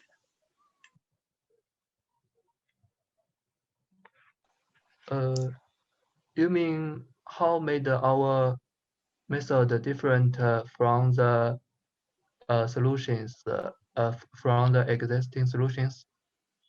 No, no. You mentioned about there is no real-time feedback available, and so so this approach does not use real-time data feedback from the outside world. I thought in one of your early slides, I think your first slide itself mentioned that. So that's why I'm asking, any sensor data or sensor input data which gives real-time feedback of the energy, that is not used, and why it is not used? You mean why we didn't use the deep learning methods? Real-time feedback from sensors. Okay, yeah. So somewhere here, okay, I can't find it. So it mentioned about real-time data being, real-time feedback being available or not, I think. I think I understand your question. We only have these three data sources, and we didn't have the real-time feedback data. So we didn't consider about the method of real-time feedback. Okay, understood. So we are running out of time. Thank you so much for your explanations and the presentation. Over to you, Thomas. Thank you so much, Vishnu. Thank you. And thank you to the previous presentation.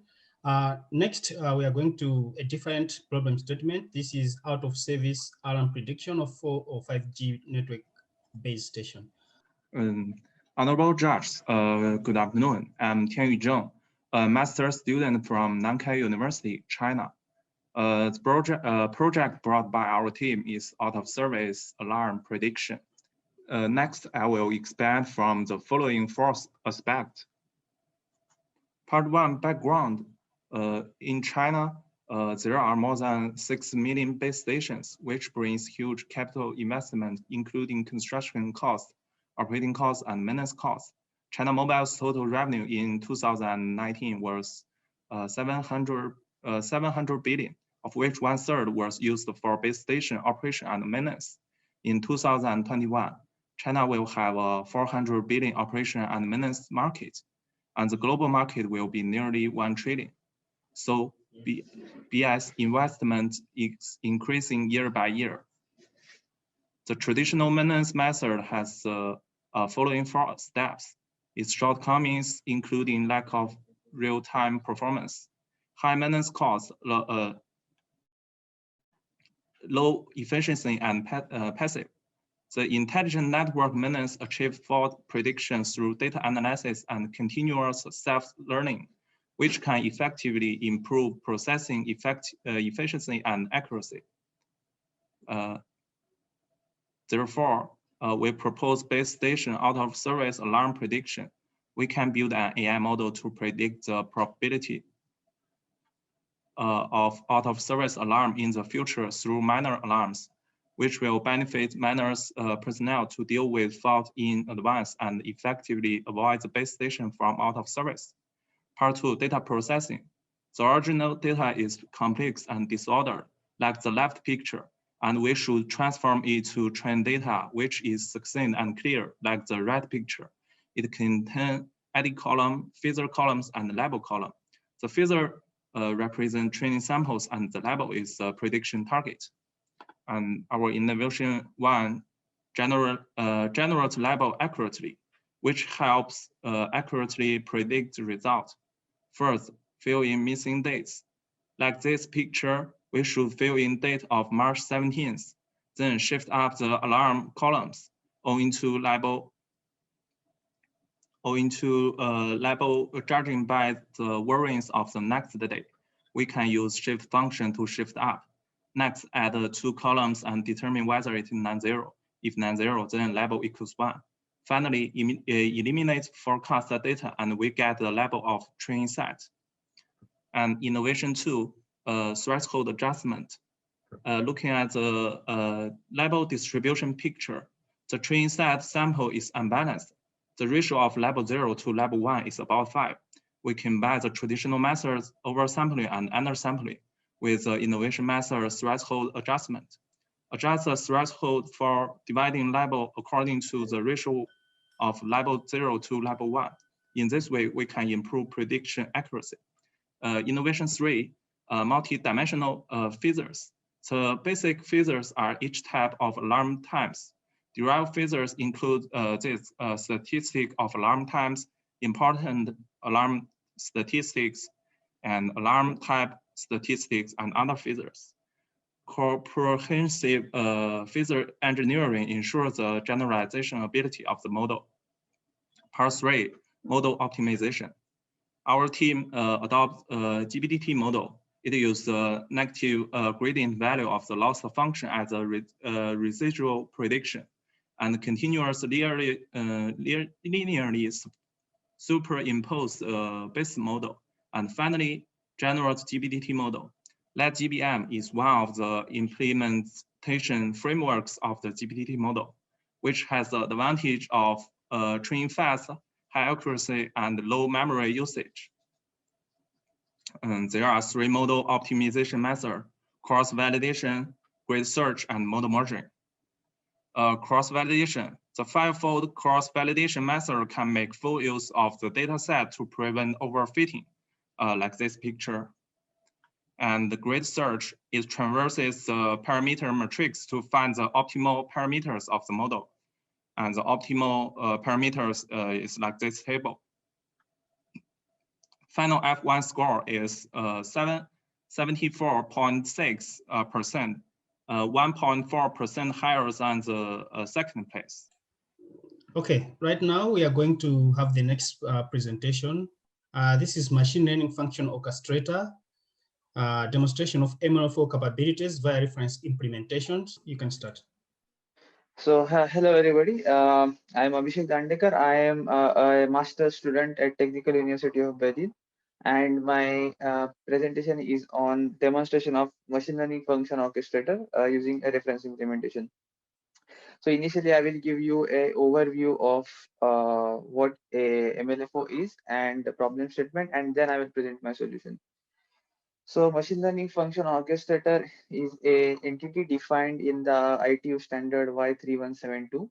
It orchestrates the ML machine learning pipelines in the telecommunication networks by interacting with the ML underlay in those networks.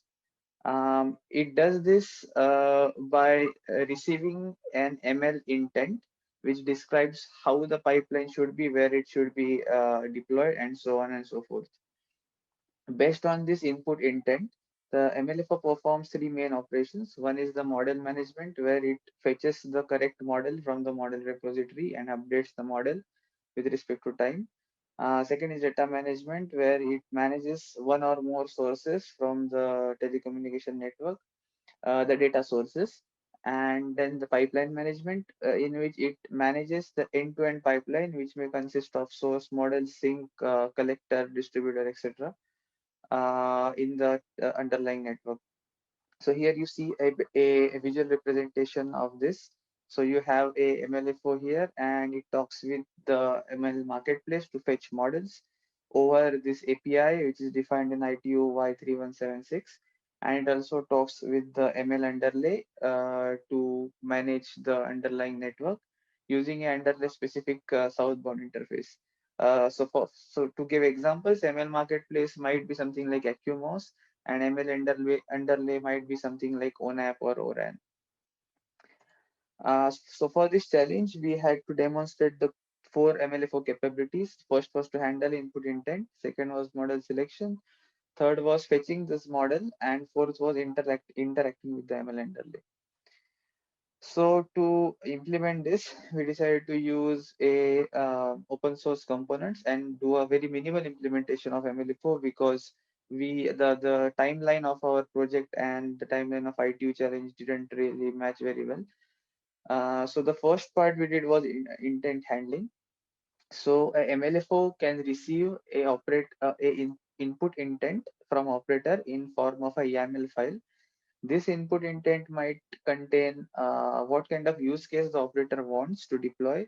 So is it a use case based in edge, like for example, industrial private edge, or is it something which is to be deployed in a cloud network, or is it a distributed use case? Similarly, it may also describe the target application uh, to which the inference will be applied. For example, in case of ORAN, you can generate some insights using an ML algorithm and apply it to the control unit to achieve some changes. And based on this input intent, the MLFO generates some model requirements. Once the model requirements are generated, the ML marketplace is queried with these requirements. If the model exists in this ML marketplace, it is fetched from this marketplace, and it's ready to be deployed. And the API which is used to fetch the model and select the model from the marketplace is being described in the ITU Y3176 document. Once the model is received, MLFO queries the machine learning underlay about availability of resources in order to deploy this ML pipeline. So this queries might be something like number of clusters available for training, number of clusters available for inference, how many GPUs are present in the training cluster or the inference cluster, etc., and more. Now, once we have this a global view of the network, we know where the GPUs are located, what kind of computational power do they have, and etc. We can have, we plan to have, we don't have in our implementation right now, but we plan to have some intelligent resource allocation algorithm. So this algorithm can allocate a set of GPUs for a given ML pipeline by factoring in the location of sourcing nodes, because this can be a big network with distributed kind of pipelines. Then they have network characteristics because the data might need to be transported from one place to another place. Then you have the model resource requirements. So how complex the model is, how much GPUs might it require, etc. And the policy set by the operator, which might be the business logic. So depending on this, we can allocate a set of GPUs from the underlying network in order to deploy this machine learning pipeline. We can have some very interesting extensions of this work.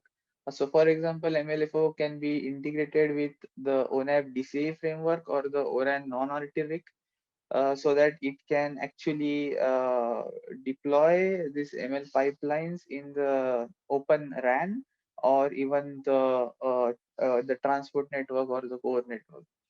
Then we can also have like a smart MLFO. In smart MLFO, the functionalities inside the MLFO itself could change with respect to the network environment.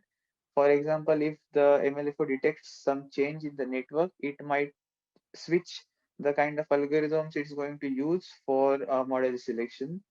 And this can be based on a machine learning application as well. And third, we can have MLFOs where there are more than one MLFOs deployed in the network in a hierarchical fashion. So you can have one MLFO for a private edge network. We can have one MLFO for the cloud network, for the core network, one for the transport network, etc. This will allow more granular control and might also address some privacy needs in case of private networks. So on the first version of this presentation, we received very valuable feedback from the hosts. We added the ITU, the references to the ITU specifications, and also some new scenarios and future work. So thank you a lot to the host for the valuable feedback. And thank you for listening. Any questions, please? So Abhishek, first question is that what are the use cases? So there are different judges from different companies, universities, and so on. So where can they potentially, let us say, if somebody is buying your solution, so somebody is willing to pay for it, how would you sell it? I mean, what is the use case? So for example, one use case could be a public network operator which wants to do optimization of the RAN network. So that operator could deploy this MLFO in their network in conjunction with a open RAN software, something like ORAN. And if you want to have, let's say, a particular set of QoS parameters in a particular situation, like if there is some emergency, you might have to give predict what kind of QoS might be required for the emergency services. Then you could specify this in the intent using MLFO, and MLFO will take care of the whole machine learning pipeline.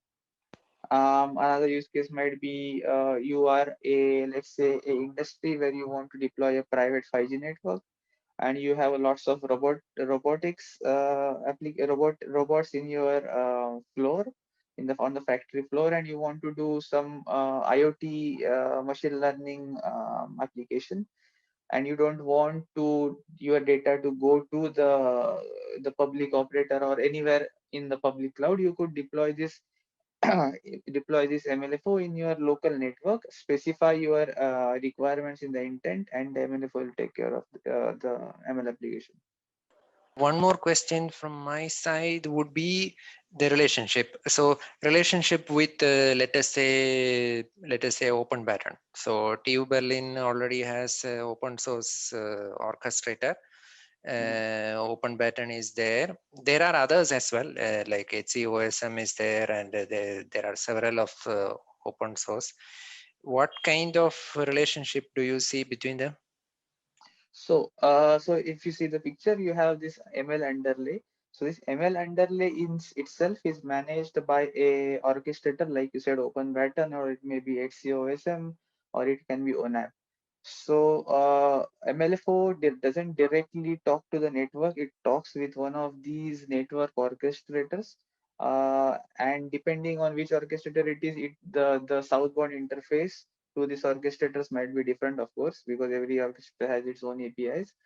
But MLF will be able to talk with these orchestrators, and orchestrators then will deploy these changes or deploy these pipeline nodes like source or model or sync in the underlying network. Thank you. Can you connect it to your implementation currently, reference implementation currently? What are you doing in your reference implementation currently? So, so in the reference implementation, we are not, as of now, we are not using any ML underlay.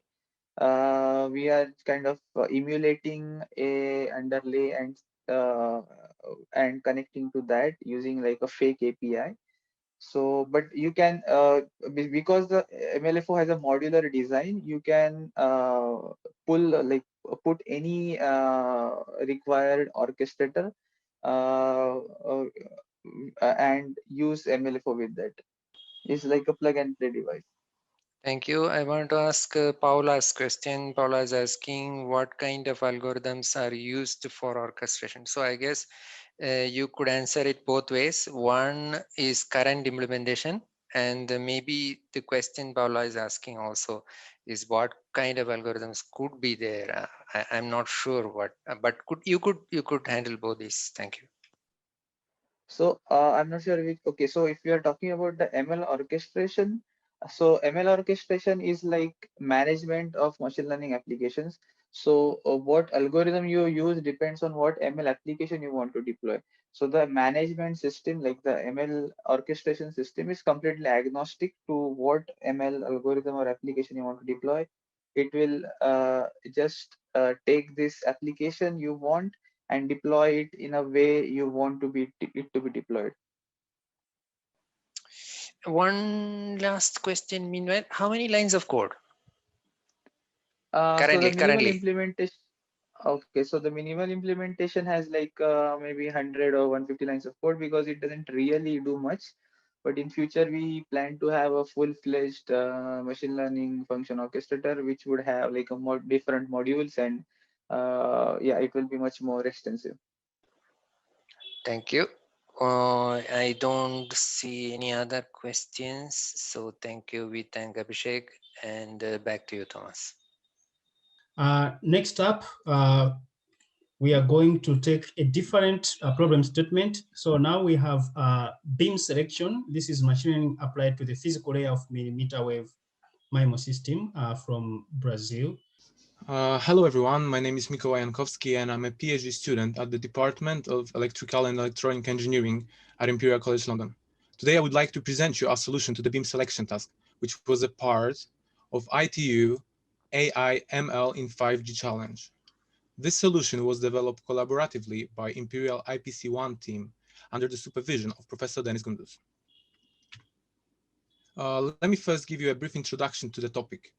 Millimeter wave beam selection aims at finding such beams for both transmitter and receiver that allow for achieving the best possible signal power. This task is very challenging since the only solution to always find the best performing combination of beams is to perform the exhaustive search through all of them, which obviously induces a significant overhead. Finding the best beam pair becomes even more crucial at 60 GHz regime considered in this challenge, as in multiple antenna millimeter wave scenario, beams become very pointy. Research community has been working on this topic very extensively in last years, and some current ideas suggest exploiting location or radar data or even out-of-band measurements. This topic is also considered in ongoing projects IEEE 802.11ay and 802.11ad, which consider bands above 45 GHz. In our work, we aimed at designing a neural network capable of finding the best beam pair in a dynamic environment to reduce the significant overhead of exhaustive search. In our experiments, we used the RAIM-OPTIME benchmark dataset of simultaneous LiDAR, image, and location data to limit the beam search overhead in top K classification scheme for a V2I communication scenario. The carrier frequency is 60 GHz with 4 possible beams at the receiver and 64 at the transmitter, making a search space of 256 possible beam pairs. In our work, we only used LiDAR and location data as we found this the most effective site information for the neural network-based beam selection task. The first step we perform in our method is data preprocessing. In general, processing point clouds is a very challenging task since they often contain more than 100,000 points. Instead, we perform a significant data simplification to enable faster, yet equally accurate training. In the first step, we basically discard all the points belonging to the ground as we found this unnecessary for the task. In the second step, we perform voxel grid quantization. In our solution, we decide to go one step further in simplifying the representation as we perform a logical OR operation along the z-axis to obtain a simplified top view of the scene. At the end, we also embed the position data into our representation by placing values of -1 and -2 at the grid cells containing the vehicle and the base station, respectively. This top view representation serves as an input to the convolutional neural network we propose.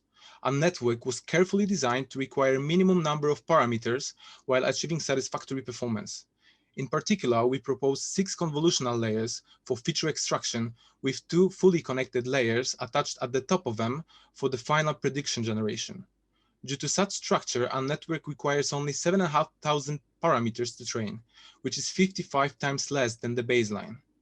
Our network also achieves 100 times reduction in the number of floating point operations required to run the forward pass, while achieving 7% accuracy gain compared to the baseline.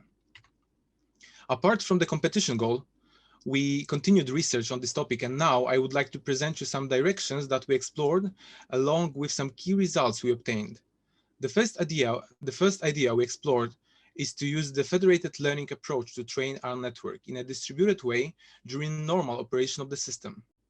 Federated learning scenario considers collaborative learning, where each participating users gathers its own data, and instead of sending raw measurements to the base station, it performs local iterations of the training and sends the network update to the base station.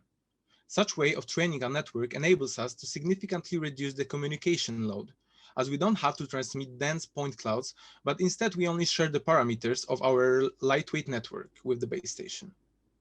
Moreover, competition organizers recently showed that distributed beam inference outperforms inference at the base station, yet they still considered centralized training in an offline manner, while federated learning allows for data collection and training during normal everyday operation of the system.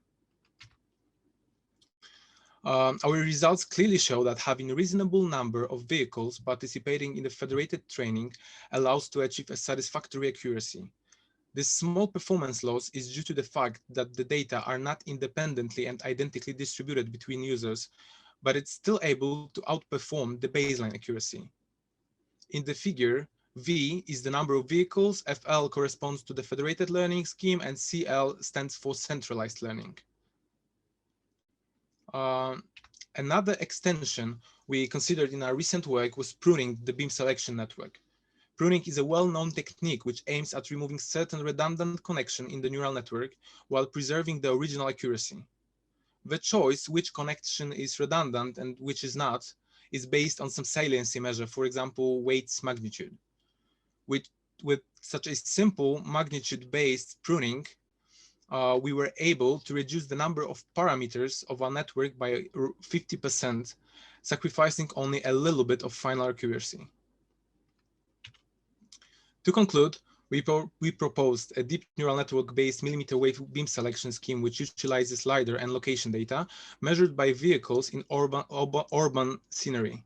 Our network outperforms the baseline, achieving 55 times reduction in number of parameters, 100 times reduction in flops, and 7% increase in top 10 accuracy.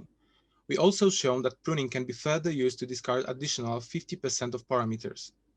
Our evaluation shown that the proposed lightweight network can be successfully applied in the federated learning scenario, where it can bring a satisfactory performance while allowing for an online training without the necessity to transmit heavy LiDAR measurements, thus creating a very practical alternative to centralized training paradigm. Currently, we study the possibility to utilize position, LiDAR, and images to directly regress the beamforming vectors, which can lead to even greater performance improvement compared to utilizing quantized set of beams. And yeah, that's it. Thank you for your attention. Our code is available on the challenge GitHub, where you can find the implementation for both PyTorch and TensorFlow, and further results on the federated learning I mentioned, they will be soon available on arXiv. So if you have any questions, together with my fellow team members, we'll be happy to answer them now. Otherwise, feel free to also contact us by email. Thank you. Thank you so much for the presentation. Now over to you, Vishnu. Thank you. That was an excellent presentation. Can I ask if any of the judges have questions? Thank you for your presentation. I want to know during the federated learning if any encryption technology such as differential privacy or HE will be applied during the federated learning. Thank you. Yeah, so let me kindly delegate this question to Magdi Bulursas, which is one of my team members. Magdi? Yes, hello everyone. So regarding your question, the goal in this federated learning idea here was to enable training of the network during normal operation of the system. So we haven't been very much concerned about privacy of the training process, but I'm aware that there are these, there is a good literature on privacy, on keeping differential privacy during federated learning. But that's been out of scope for this research. Actually, there is another team participating from Imperial. They are more focused on the privacy aspects in federated learning. So probably they can explain more later. But just here, what we have done was that the baseline implementation that we have cited, I mean, the IEEE wireless communication letter, that shows that distributed inference of the beam can outperform centralized inference at the base station. But they still need to gather a large centralized data set at the base station and then train the network offline. So our idea was that instead of having to go through all that, because gathering a large data set imposes a big overhead on the network performance. You will have to communicate big point clouds over the uplink channel. So instead of doing that, what we propose is that you collaboratively, the connected cars collaboratively train a neural network, and then they will have to communicate a smaller vector of network parameters instead of sending the point cloud data. Thank you so much. Thank you, Magdi. Thank you, Mr. Bo, for that question. Can anybody else? Leah, please. Oh, hi. Thanks for the great presentation. And in the slides you are showing, I noticed that you are utilizing pruning to make your model smaller. Or I want to ask the detailed information about the pruning here. How did you do this? And is it structured or unstructured? And after doing this, we know that you absolutely get a smaller model, and I want to know what effect do you get in regards of the reduction of the computing part? That's a great question. Thank you very much. Yeah, so in fact, we do L1 norm-based unstructured pruning. So in fact, it doesn't bring any computational, reduction. It just brings a significant reduction in the number of parameters, because what we aimed here was to create a lightweight network that, is very easy to transmit through the wireless network. So we didn't exploit really, structured pruning that, you prune entire filters instead of the connection. Yeah, and the reason was basically to reduce the number of parameters, not necessarily the number of flops. That's why I only, in the results, we only show the pruning ratio versus accuracy, because the main thing that benefits from pruning is just the number of parameters. So from the graph on the right, you can see that we were able to reduce 50% of the parameters with a very small loss in accuracy, but at the same time, our flop count would be probably the same as in the unpruned case. Thank you. Does it answer your question? Like, sorry. Yeah, sure. Thank you. Thank you. Thank you, Leah, for that question. Any other judge has any other questions, please? If not, I want to ask one question about your choice of data. I know that the host actually had a data set which was given, and looks like you used slightly different, or a LiDAR data set was added. Could could you explain your choice of input data, which is different from what the host provided, please? Yes, indeed. Thank you for this question. Yes, it's slightly different. I'll show in this video here. So what organizers do, can I slide it, move it forward or backward? Probably I cannot. So let me just move it like this. So the it's in 3D, it's still voxel quantized, but it's not flat. What we do, we even further, we even further simplify it. So we create a top view representation. So instead of like, this 3D model, like 3D point cloud, voxelized, we have a flat point cloud, which is much simpler to further process by our network. Can I just add an extra point? I mean, I'm not sure, maybe you're asking if we have used the same data set. Yes, it is the same RAMOP time data set. We use S008 for training and evaluation. And for testing, we use S008 for training, and for testing, we use S009. The only difference is that we are proposing a different pre-processing on the LiDAR data at the LiDAR front end. And then because we figure out that LiDAR is the most effective piece of site information for the beam selection task, we are only using LiDAR and location data. So that is the difference in comparison with the baseline. Thank you If so that much. answers your question. Thank you, Madi. That answers. There are some questions still on the federated learning, but I think we can take it later. Ahmad is asking some questions on federated learning, but I think that is not entirely within the scope of this challenge. So I want to skip it for later. Sorry, excuse me. And we will wait for your next presentation in the next challenge. Maybe we can take it at that time. Thank you, Ahmad, for that question. And back to you, Thomas. Thank you so much. Thanks for the presentation. So next is another presentation in the same problem statement, NU Haskes.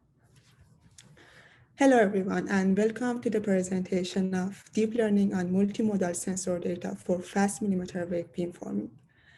My name is Batul Salehi, and I am a member of our team from Northeastern University. The current standard in millimeter wave exploits a brute force search among all possible beam directions for beam alignment. This process, that is referred to as beam sweeping, may take up to several seconds. Hence, in this challenge, our goal is to use situational information in the form of GPS, image, and LiDAR sensor data to restrict the beam search to a subset of most likely candidates and reduce the beam sweeping time consequently. In summary, the highlights of our experience with RAMOP time data set is as follows. For coordinate, we tailored our design model architecture based on the data characteristic. For LiDAR, our model design is inspired by ResNet that helps us to have a stable gradient. For image, we propose a novel image front end that tries to detect the objects in the environment and remove the background. We also use fusion at penultimate layer to capture latent embeddings in the single modal data.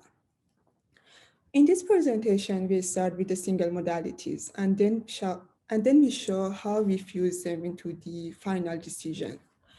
We also highlight the differences of our design with the initial implementation from the RAMOP time team that we refer to as baseline design. The coordinate model architecture of baseline design only consists of fully connected dense layers. We propose to use a convolutional neural network instead, since the convolutional model enables us to capture the correlation between the latitude and longitude simultaneously. And it's a better match based on the input data characteristic. Our design model architecture is shown in this figure. We observed 14% increase in top one accuracy while switching from our baseline to by switching from the baseline design to our design. In this challenge, we are dealing with an imbalanced data set, which is totally expected considering the problem itself. Hence, we think it's important to report precision and recall in addition to the accuracy, because in the case of imbalanced data set, these metrics are more representative. The input to the LiDAR model has 3 dimensions, and it indicates the location of transmitter, receiver, and also the obstacles. Our model design for LiDAR is inspired by ResNet, and it includes 4 convolutional modules and 3 dense layers. Each convolutional module includes 2 convolutional layers and a shortcut path. This shortcut path creates a direct path for gradient during backpropagation, and it helps us to avoid vanishing gradient problem and consequently converge faster. We are able to increase the top one accuracy by 19% by moving from the baseline model to our design. The baseline image front end applies a low pass filter to images from 3 cameras and concatenates the output. In our initial experiments, we observed that although the top one accuracy is 12%, the model only predicts a particular class every time. This figure compares the distribution of true labels and the predicted labels for baseline image front end. Basically, the model cannot learn the patterns in the input data, so it always selects the class with the highest number of samples in the training set. In our design image front end, we are trying to identify the portion of the image that represent more relevant features. In this example from dataset, you can imagine that the location of cars has a major effect on our decision, while the background is the same over all samples in the dataset. Hence, the location of car is somehow more important. Our design detection and background removal front end is designed by following the step presented in this diagram. First, we draw 50 image samples from the dataset and manually label instances of car, truck, bus, and background, which are the possible objects in the environment. We then quantize these samples by sliding a window width size of W across the image with the step size of S. This procedure results in the data set of cropped samples of each of these 4 classes. In particular, we generated a data set with 22,482 samples on average for each of these classes. And we then use this model to train a classifier with 4 outputs. Given an input image, we first quantize it by sweeping it with the same window and the same step size. We then use our train classifier to make a prediction on each of these individual crops and arrange the prediction in the same order as crop generation. Here you can see an example from the dataset where the vehicles are successfully detected and the input image is mapped to a 101 by 185 quantized representation, where the important informations are highlighted. In our design, we keep the target receiver type, which is included in the dataset, and map the other detected vehicles to -1, which corresponds to being an obstacle. In comparison with the baseline model, we use an inception module with kernel size of 3, 7, and 11 to extract different types of features from the input data. Our model design is again inspired by ResNet. Here we can see that although the top one accuracies are close to each other, our design has a better precision and recall, which means that the other classes are also selected with the new image front end. After exploring single modalities, we move to the fusion part. The baseline fusion concatenates the outputs of softmax layer and passes it through another dense layer with 256 neurons. Hence, in summary, the baseline design exploits fusion at output layer. We propose to change the fusion framework as follows. First, we train the model on single modalities and keep the weights that are learned. Second, we discard the softmax layer. Third, we concatenate the output of penultimate layer and attach our fusion network that includes two dense layers with 512 and 256 neurons. And finally, we retrain the entire architecture. Hence, in summary, our design uses fusion at the penultimate layer with a dense fusion model. In our experiments, we observed that the LiDAR is the best single modality. We achieved 27% top-on accuracy with our design for LiDAR. By comparing the last two rows, we can conclude that we are able to increase the top-on accuracy by 6% with fusion. Moreover, we observed that our fusion framework outperforms the baseline with 22% improvement in top-on accuracy if you compare this row and this row. Thank you for listening to this presentation, and I am open to answer your questions. Thank you. I see some questions from Mehdi. In fact, I was thinking of similar lines. So it looks to me that yeah, this competition between LiDAR and the coordinates we discussed with the host also. I mean, we discussed with the problem statement owner exactly these lines, and we did have this discussion with them. Well, the question is that you know, how much is the contribution from LiDAR and how much is the contribution from coordinate data in increasing the accuracy of whatever you are doing, and whether the complexity is worth it. I think that captures what Maddy is asking.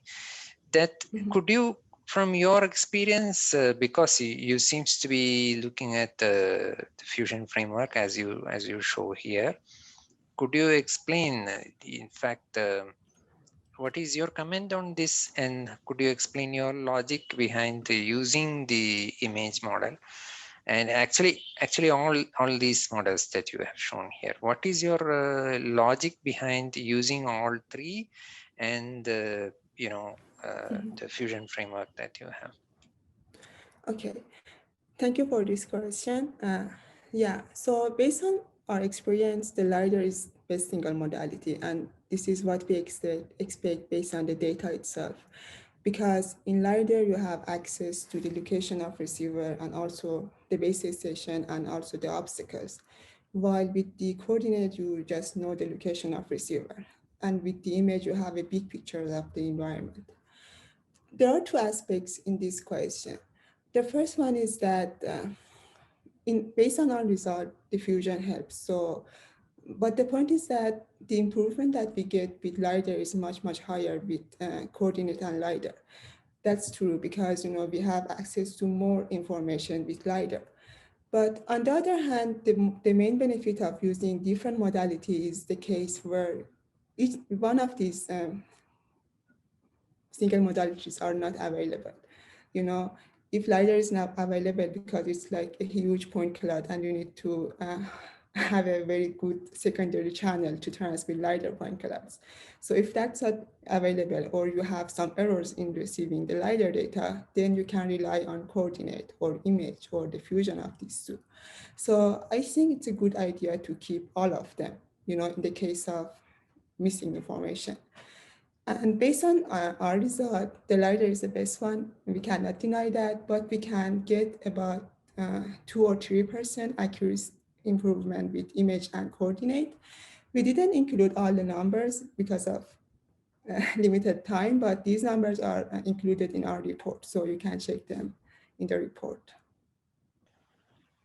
Thank you so much. It's quite interesting, this competition between the coordination models is quite an interesting subject by itself, I think. Let me just pause here and ask if any judges again have any questions on these points. It's quite interesting topic. Mehdi, do you have additional questions, please? No, I just wanted to see if there is an ablation study so that we can figure out, because for example, when we add background removal, then that's adding a lot of complexity to the neural network itself. So is it worth the complexity? If it is, how much it is improving the accuracy and how much it is adding to the complexity at the same time? So I was wondering if there is an ablation study for that. Okay, thank you for the question. So based on our experience, the domain knowledge always helps in the machine learning problems, right? So when we were working with the image, we realized that, as shown in this figure, we always predict in the same class. So we thought that maybe we can improve the pre-processing pipeline to, detect the portion of the images which is more important. And the pre-processing pipeline can affect our model very much, because it's important to discard irrelevant information in the pipeline. And in the interest of time, we measured the time that is required for generating these extracted features. And it's in the order of 2 milliseconds, and it can be run in parallel. So I don't think that's a problem. Thank you so much. We have Chloe's bell booting us out, I should say, but it is quite interesting topic we should discuss offline. Very interesting. Yeah, thank you so please much. reach out to us if you have Yes. any other questions. Yes, thank you. Thank you so much. We thank the speaker. Back to you, Thomas. Okay, thank you so much. Now we are on the last presentation in this problem statement. It's one of the team names that are very easy to remember. It's time for Beam Soup. So I'm Matteo Zecchin from the Communication System Department of Eurocom, and I'd like to present my solution for the beam selection challenge that ranked first for this specific problem statement. So it is well known that one of the main challenges of 5G networking is efficient antenna array configuration.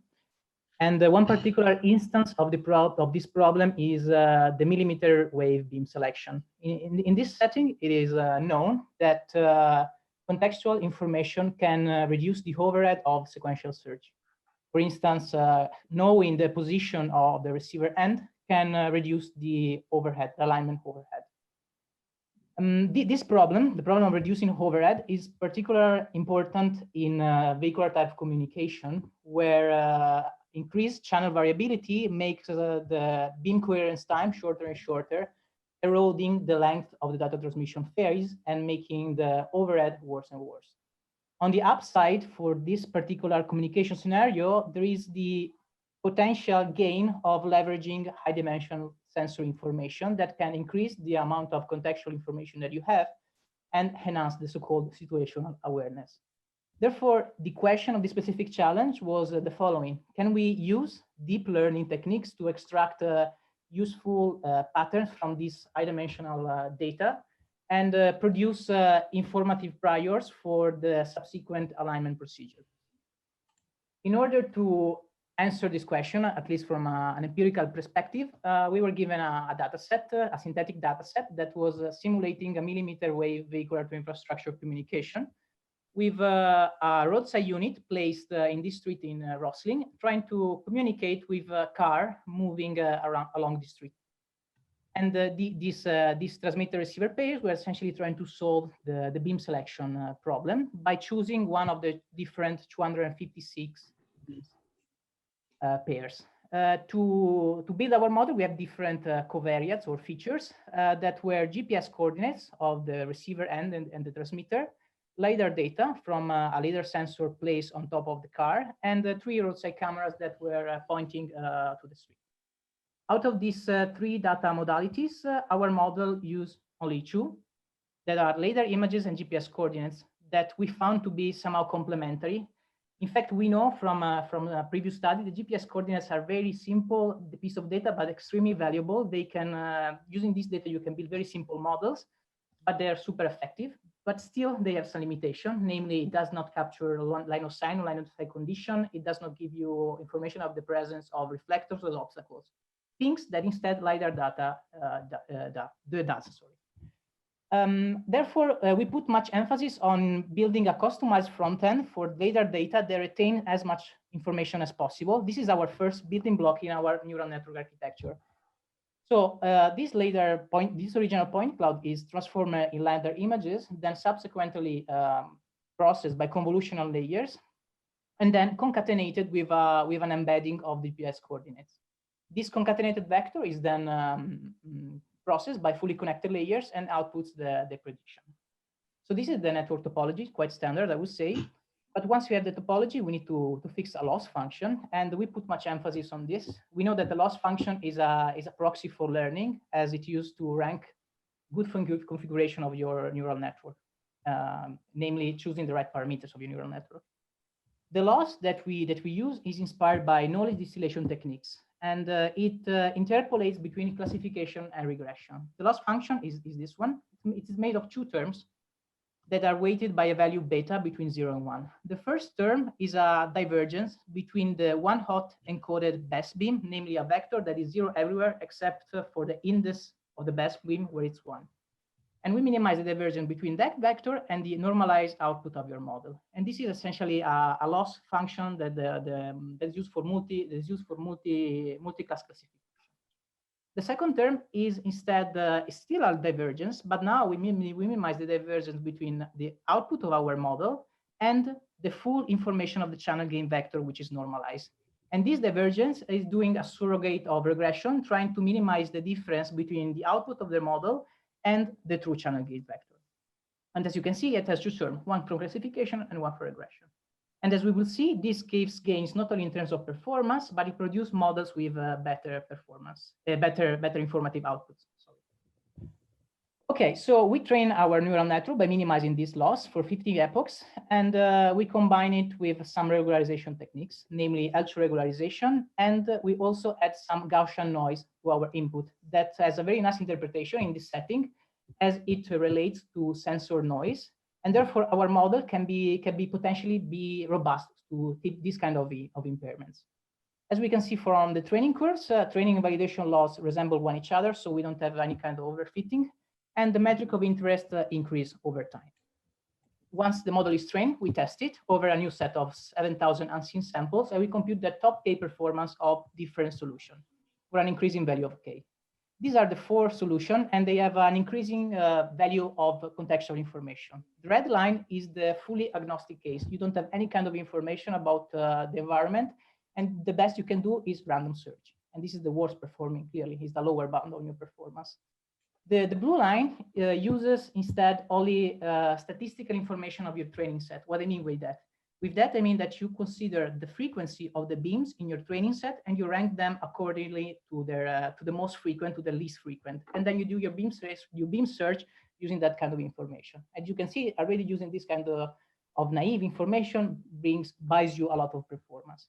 Then the black curve is a simple model, very simple, that use only GPS data. And then the last one, the green curve, the one that performed the best, is the one that combines GPS and LiDAR information. We can say different things looking at this image. We can see that contextual information can only improve performance. And then we can also see that LiDAR and GPS combined gives tremendous gains. In fact, using only 10-step search, sequential search, we have 92% confidence of producing the best beam. Finally, we can also see that by adding LiDAR to GPS coordinates, we have, for a fixed confidence level of 90%, we have reduced overhead by 30%, making the search from 13 to 8 beams. And therefore, we can answer affirmatively to the previous question and say that, yes, deep learning can reduce the beam alignment overhead by leveraging this kind of high-dimensional data. A final remark about the effect of the loss that we have proposed. It has a twofold benefit compared to the baseline one. The first one you can see from the figure on the left side. We trained the exact same model using these two losses. One is the baseline in black, and one is the knowledge distillation inspired one in green. And we can see that we have better performance. But this is not the only gain. The second gain you can appreciate from on the right side. We take a validation sample and we look at the gains of the ground truth gains, which is represented by this matrix here. And then we try to predict these ground truth gains using the model that has been trained using the baseline loss and the one that has been trained using the noise distillation loss. As we can see, the baseline loss gets right the beams, the strongest beam, but at some point you lose all information and essentially do random guesses. While using this knowledge distillation loss that interpolates between classification and regression, we still get the best beams, but we also have information about the others that can be very beneficial in case the best beam fails. And this is the second benefit of our proposed loss. And with this, I would like to conclude, and I'm open for questions. Thank you so much, Matteo. Right now is for the Q&A. So Vishnu, please moderate. Thank you. First of all, judges, any questions? Thank you for your presentation. I have a question about the architecture page. Yes, the architecture page of the neural network you decide. I think in the end of the model, there are many fully connection layer were used in the model, but in my opinion, I think the fully connection layer may have so many parameters. It may if any other solutions to replace the fully connection layer, such as the average pooling used in Google Night or 1 multiply 1 kernel size convolutional layer to replace the fully connected layer to reduce the data set amount or to avoid the overfitting of the models. Why you choose so many fully connected layers in this architecture? Thank you. Yeah, okay. So I agree with you that maybe these are too many fully connected layers. And I mean, if I had more time, I would have tried to prune the fully connected layers a bit, make it smaller and smaller in terms of not only on number of layers, but also number of parameters. And but I don't really get how we could use average. I mean, we can use average layers, average pooling at the convolutional layers, but I'm not really aware of average pooling at fully connected layers. So maybe, I mean, here, yes, we could easily use those kind of layers to reduce the number of the size of the model here.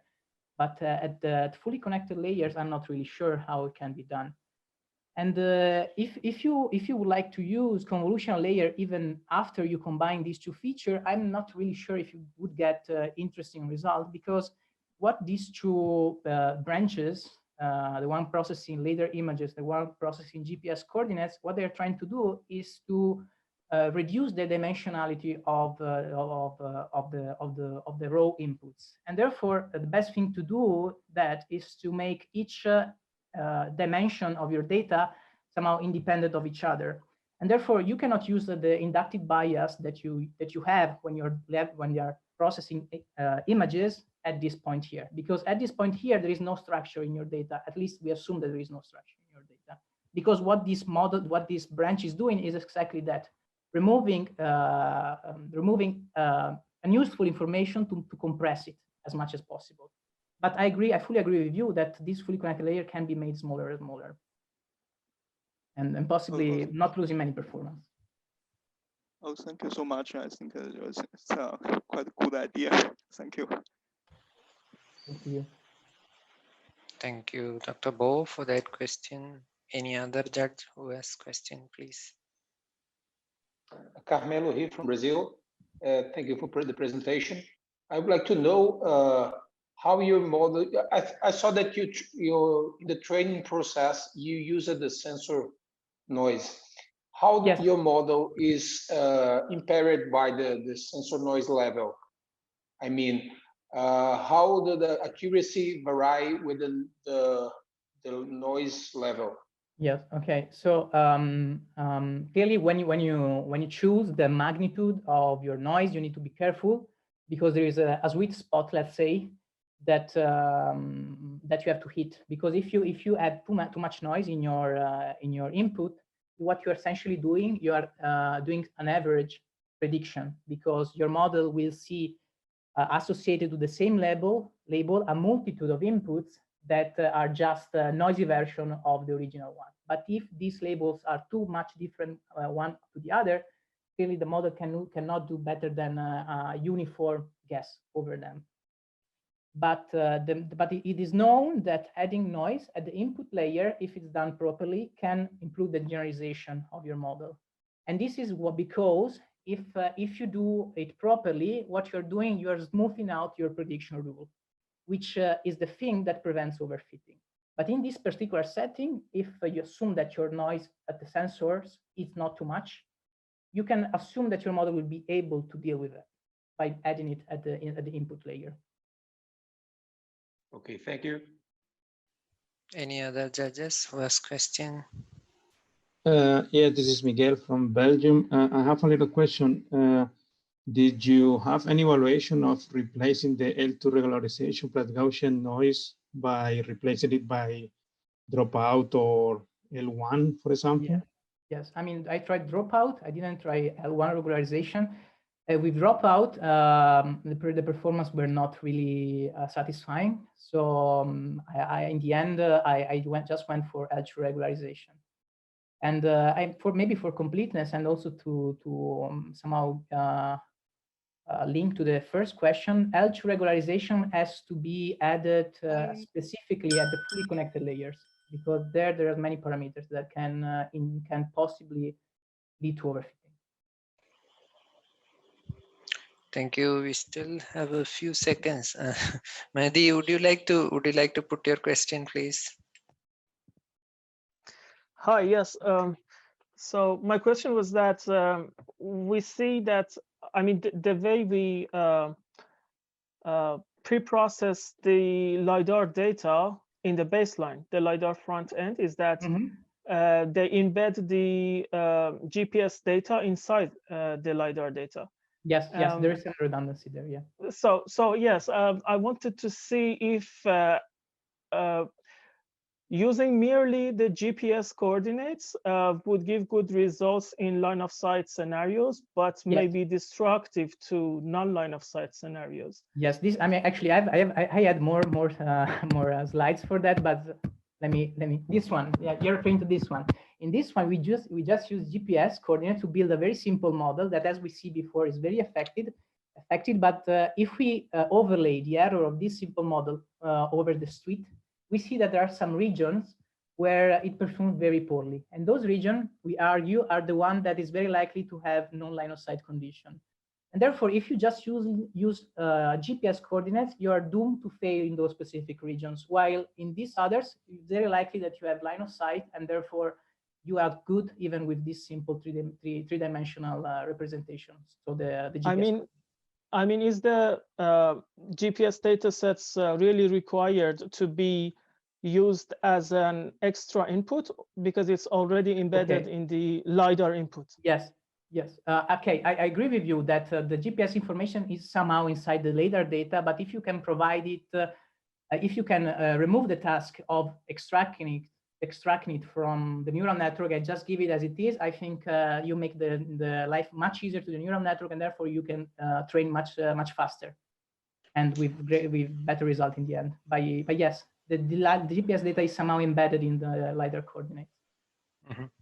Thank you. Thank you. Excellent discussion.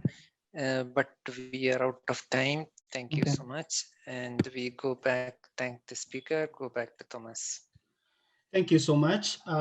Now we are going to the last problem statement for today, but not least, of course. This is improving the capacity of IEEE wireless LANs through machine learning. The first on the presentation is Ramon. Okay, right. So hi everyone. Now I will present my solution to the problem statement 13, which is a multi-layer perceptron for overlapping basic service set through throughput prediction. First, I wanted to start by presenting myself. My name is Ramon. I'm an undergraduate student at the UPF University in Barcelona. Currently, I'm studying computer science, and once I have graduated, I would like to continue my studies in the area of artificial intelligence and machine learning to apply to computer security. So the problem that we are trying to solve here is that the new generations of internet must be prepared to offer the best performance in scenarios with high density of devices. One method used to maximize the total throughput in a transmission is the so-called channel bonding, in which different adjacent channels of the access point are joined into one, and therefore the bandwidth capacity increases. But it has its drawbacks. You are more propense to suffer from interference, and you need more power to transmit on wider channels, which results in lower transmission range. So predicting the performance of a BSS is very complex. It does depend on many factors because of the distributed nature of Wi-Fi, and it gets even more difficult when we are on a crowded area, as it could be a stadium with thousands of devices interacting with each other. So the proposed solution aims to predict the performance of a BSS, so that in further network configurations in which we may be interested in on maintaining a certain quality of service, we will be able to predict its performance before implementing the whole set. As far as I know, there are no previous machine learning solutions to this problem. Most research has focused on formulating new equations to approximate the resulting throughput, but none have made a machine learning approach to the problem. The dataset used to train our proposed solution was provided by the UPF and consists of a total of 600 random deployments. The dataset itself offers a significant amount of scenarios with different densities. Among the information provided, we can find the positions of each device, as well as the received signal strength indicator, and the signal to interference plus noise ratio received by each station. Also, I've considered important to take into account the total airtime that each access point has been transmitting through each channel. Here, well, we have a basic example of how a scenario would look like, right? A simple one. So first, in order to have a better understanding of the information we had in our hands, a set of data was selected, which I found the most relevant for the study of the problem. From the selected data, I've computed the correlation matrix between all the elements. And well, I think this is very important, that it illustrates that there are mainly two groups of data that are quite related to the throughput. No? One could be the signal quality given by the received signal strength and the signal to interference plus noise ratio, and also the Euclidean distance from each station to the access point. And another group, independent from that, is the total airtime. That seems to be more directly related to, and therefore it will have a most influential when predicting the throughput of the BSS. So this is the architecture of my model. To solve this challenge, it come to me that the best way to deal with the scenario is to look at the big picture. So instead of creating a model that predicts the performance of the throughput per station, I've tried to create a model that predicts the aggregate throughput of the BSS. So my model therefore consists of an MLP divided in 3 blocks. One that measures the signal quality of the connection, given that by the mean and standard deviation of each stations. Another block to measure the airtime on each channel available in the access point. And a third block that will regroup all this information to finally predict the aggregate throughput. If you want to get deeper with the model and how it's being implemented, you can access through these links where it is public for everyone. Okay, so for the training phase, the dataset has been split in 2, an 80% for training and a 20% for validation. The loss function criterion was the root mean square error. And as an optimizer, it has been used the Adam optimizer, which is straightforward to implement, computationally efficient, and demands little memory in the computer. For the hyperparameters, as we're using Adam, it requires just a little tuning. And as we can see in the top right corner, some experiments has been done. And at the end, those were the optimal parameters used to minimize the error. For the testing phase, a new dataset was generated with 200 slightly different deployments. As we can see, the 80% of the predictions had an error of below 20 megabits per second, which is pretty good. But the most interesting thing is that the model generalizes well for any of these scenarios. So we can notice that no matter what scenario is given to the model, they all tend to react the same way with similar accuracy. I think the fact that my model generalizes that well is because its simplicity. We're not using a large amount of neurons and neither layers. So there is no need to add regularization during the training. Well, first, this model can be used in practice thanks to the Y3172, which specifies an architectural framework for machine learning in future networks. The solution is practical because it allows predicting the performance of network configurations in which deployments on unknown deployments where you don't know how the configuration will react, and allows the defining mechanism to improve the performance of the network. Although the model itself offers reasonable results, I personally believe that even better results could be achieved by adding to the same neural network the concept of graph neural network, where you could learn from the interaction between access points. No? And anyway, this is just an assumption. I should try to implement it and see what happens. And well, after all, honestly, this challenge has surprised me a lot. When I first read about it, I didn't think it was for me, but at the end, I found a super interesting topic and a challenge that has allowed me to learn a lot of things. So I would not like to finish this presentation without first thanking ITU for this opportunity, and to Fran, who has been an admirable host and has been there every time I had any doubt and helping me with it, and always answering almost immediately to all my questions. So thanks a lot to Fran. This is the resources you can find, where you can find the source, the dataset, which is available on Zendo, and the web page of the UPF specifications of the challenge. Thanks a lot. If you have any questions, just go ahead. Thank you, Ramon. Can I ask any judges who have questions, please? Yes, I have a question. I see in your architecture that you separate the airtime in one of the neural network, and you put the other features in the other neural network. Right. What was the reason of this separation? Why don't you put them all together in one single architecture? Okay, that's a very good question. First, because I didn't want to mix this kind of information that at first it's not related. No, as we can see in the correlation matrix that I showed.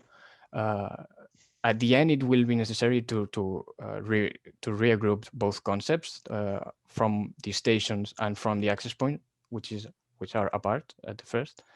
But mainly, the intention was to divide this concept of quality of the signal and the airtime channel. We could use a fully connected layer to add all at the same block, but it would require much neurons and maybe some more layers. But at the end, it's just computationally, it's not efficient. So it has been tested, and this was the optimal solution to that. To take it separately. Okay, and the layers, the hidden layer were typical dense layers or kind of 1D convolutionals? Linear layers, yeah. It's It was used with the PyTorch library, a linear function. Yeah. Okay, thanks. You're welcome. Thank you, Miguel. Any other questions from judges? Any of the judges, please? Carmelo here from Brazil. Actually, I saw that you divided your data with 80% for training and 20% for validation. And how did you test it? So during the training phase, it was the split, right? So it was to mainly to check that there was no overfitting during the training process. But that was at the first data set. So with 600 deployments, it was. But then for the testing phase, there was a completely independent data set. Is that what you're asking? Yeah, I got it. So yeah. So it's completely different. This data set with the testing one, right?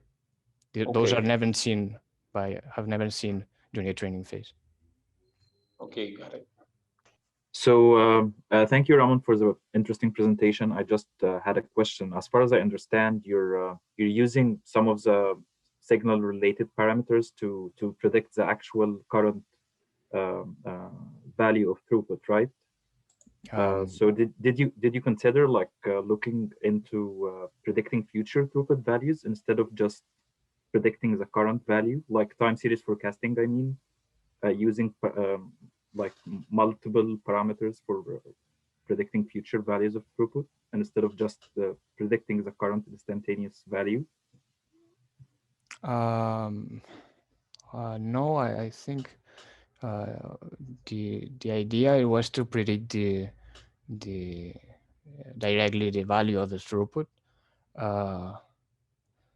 No, the confusions or maybe the most challenging part, it was to decide if the prediction was directly to the BSS aggregate throughput or per station, but it has been always this idea of the directly the value. Is that the question? Okay. Yeah. Thank you very much. Okay. Thank you. No, thank you. Can I ask Frank to comment? Is Frank here? Frank, would you like to comment on that? It's quite interesting question. Yeah, it is. In fact, the problem is that we only consider static deployment, so nothing is changing.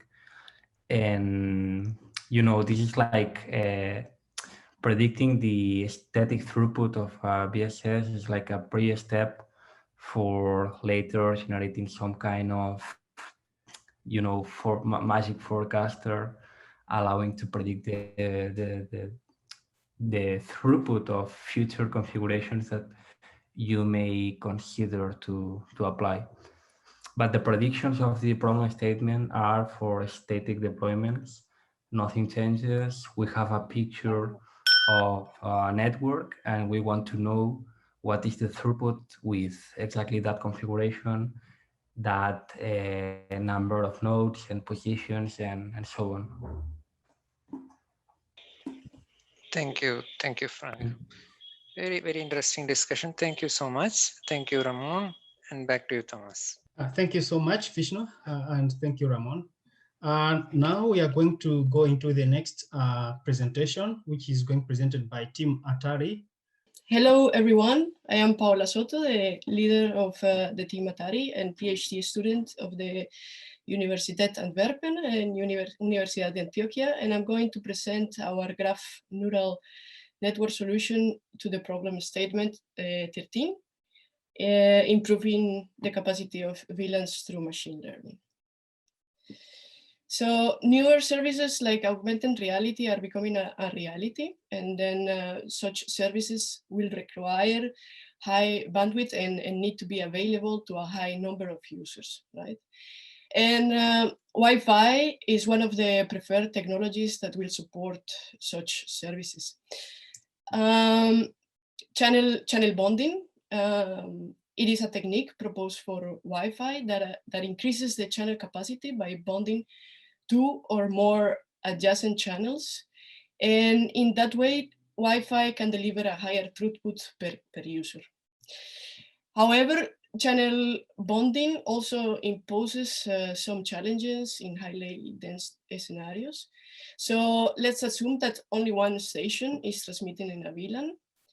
And then the access point, in this case, can use the full set of bonded channels, increasing the throughput of that station, right?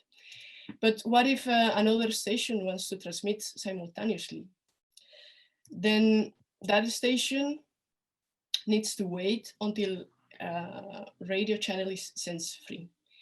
And what if other stations wants to join the VLAN? So, and moreover, what if other VLANs are also transmitting, right? So we have wireless interactions that are determined by the CSMA algorithm, where the access point needs to decide if they use the full or a subset of channel, depending on the amount of interference that they perceive, right? Knowing that a higher data rate does not always mean a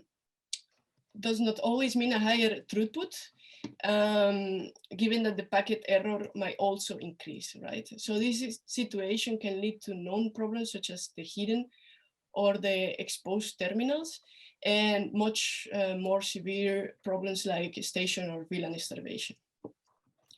So some of the solutions to solve the problems faced by channel bonding in highly dense deployments include analytical models and simulations. However, the complexity of these models increases with the number of devices. And lately, machine learning solutions are proposed for next generation VLANs, but they are still in its infancy. So therefore, we have a lot of potential in this area. Our proposal for this challenge is a graph neural network, given that the deep learning approaches do not exploit the information carried in the graph-like structure of this kind of problems. So we define a graph as a set of nodes, so access points and stations in this case, and a set of wireless links. And each set of nodes and links has its own sets of features. So for instance, features like location, configuration are related to the nodes, while features like distance and interference are more related to links. So GNN follows a multi-layer approach, just like deep neural networks, or just like neural networks. But the difference is that instead of processing images or time series or text sequences, we are processing graphs. Then we define two meta layers where the edge features are aggregated in the edge model, and the node features are processed in the node model. So the input to our model is a graph representing a given deployment of a VLAN using channel bonding, and the output is the predicted throughput of each device in the deployment.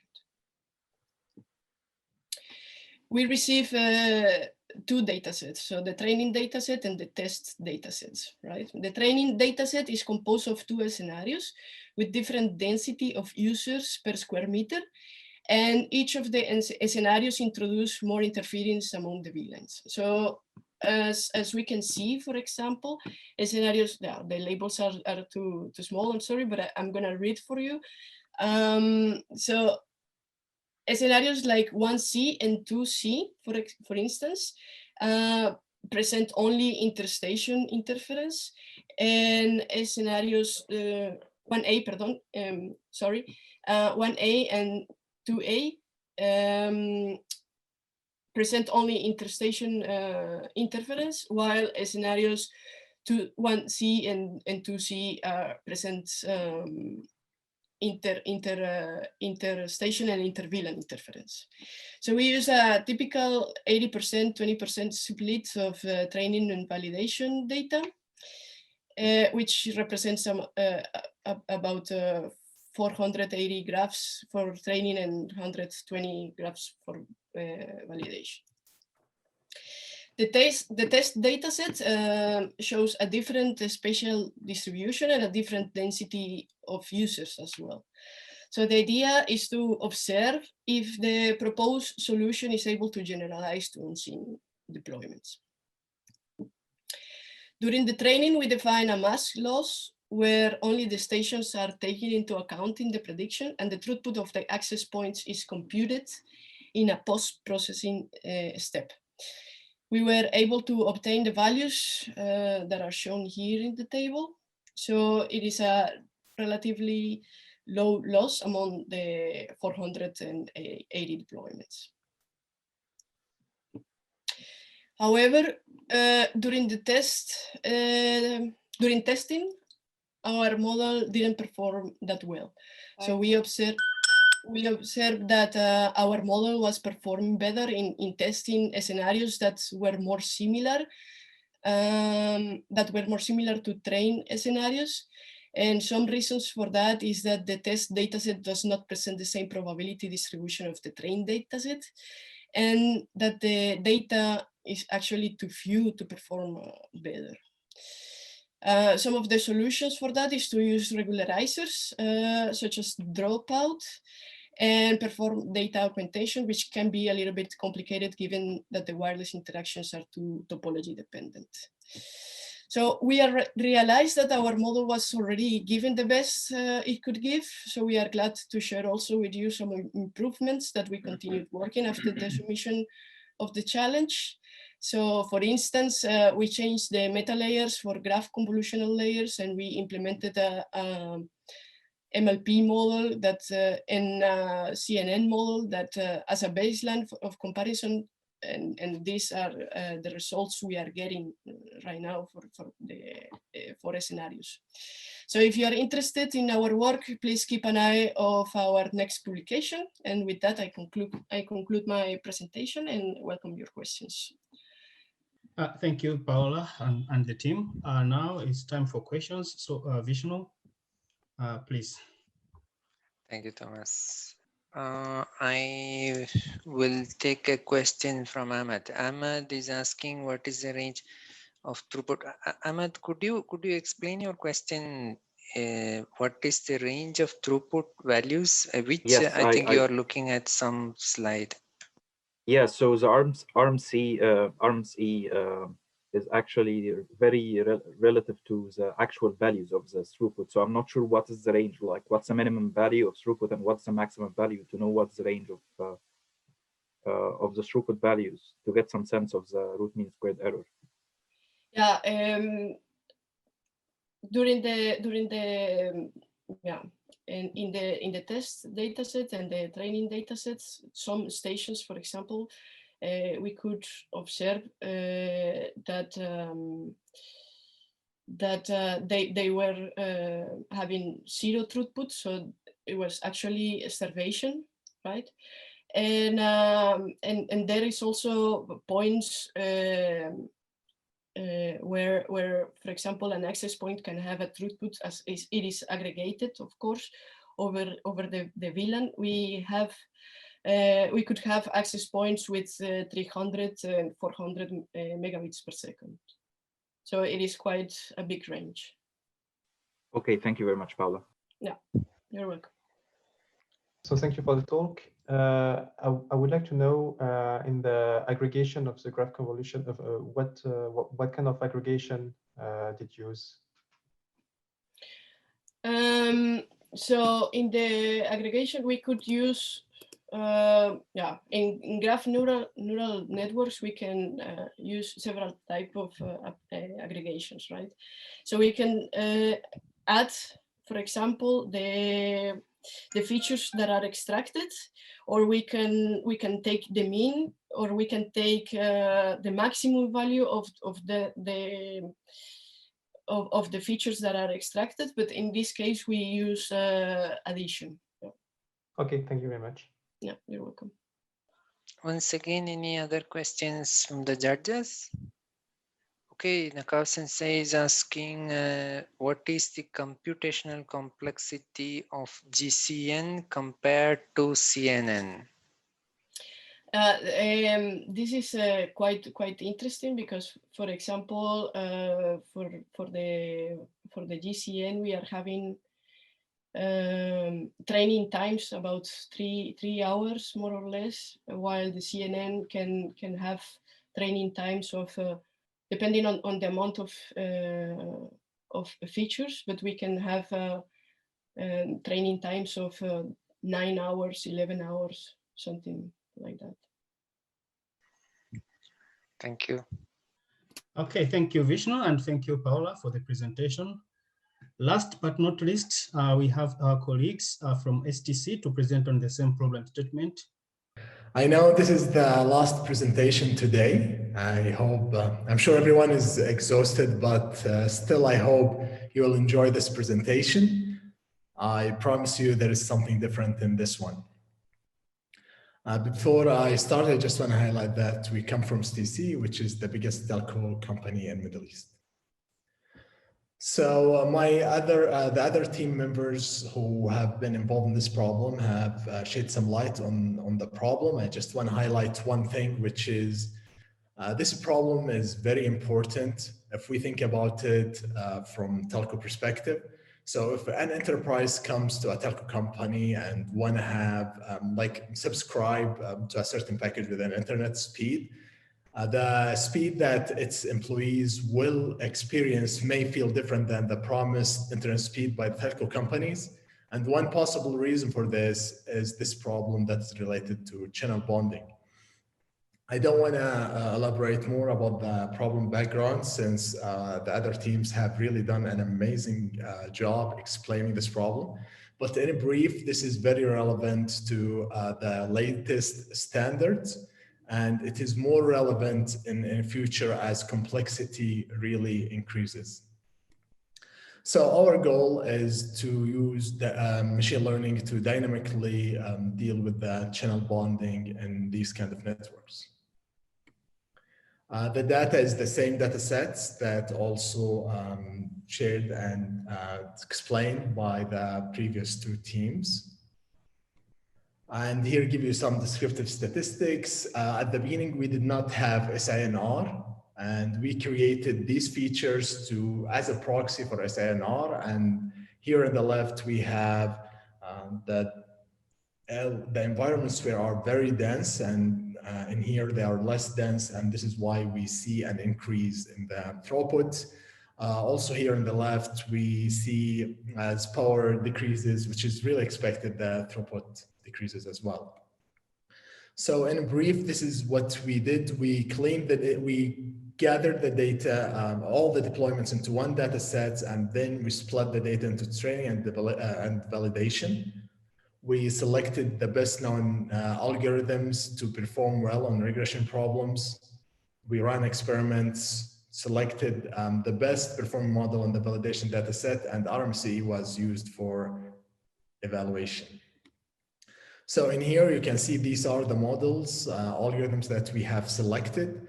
And in this graph, you see the experiments that we have run. All this is actually in the training data.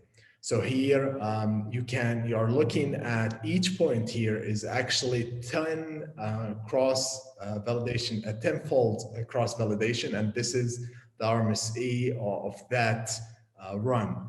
And you can see, looking at all these models, XGBoost actually performed well, much better on the training data, given these hyperparameters. Next, we selected the model, like the best performing model with the hyperparameters that got the lowest RMSE, and we fed that on the validation data set. And here is the results. We can see that XGBoost still slightly doing better compared with other models.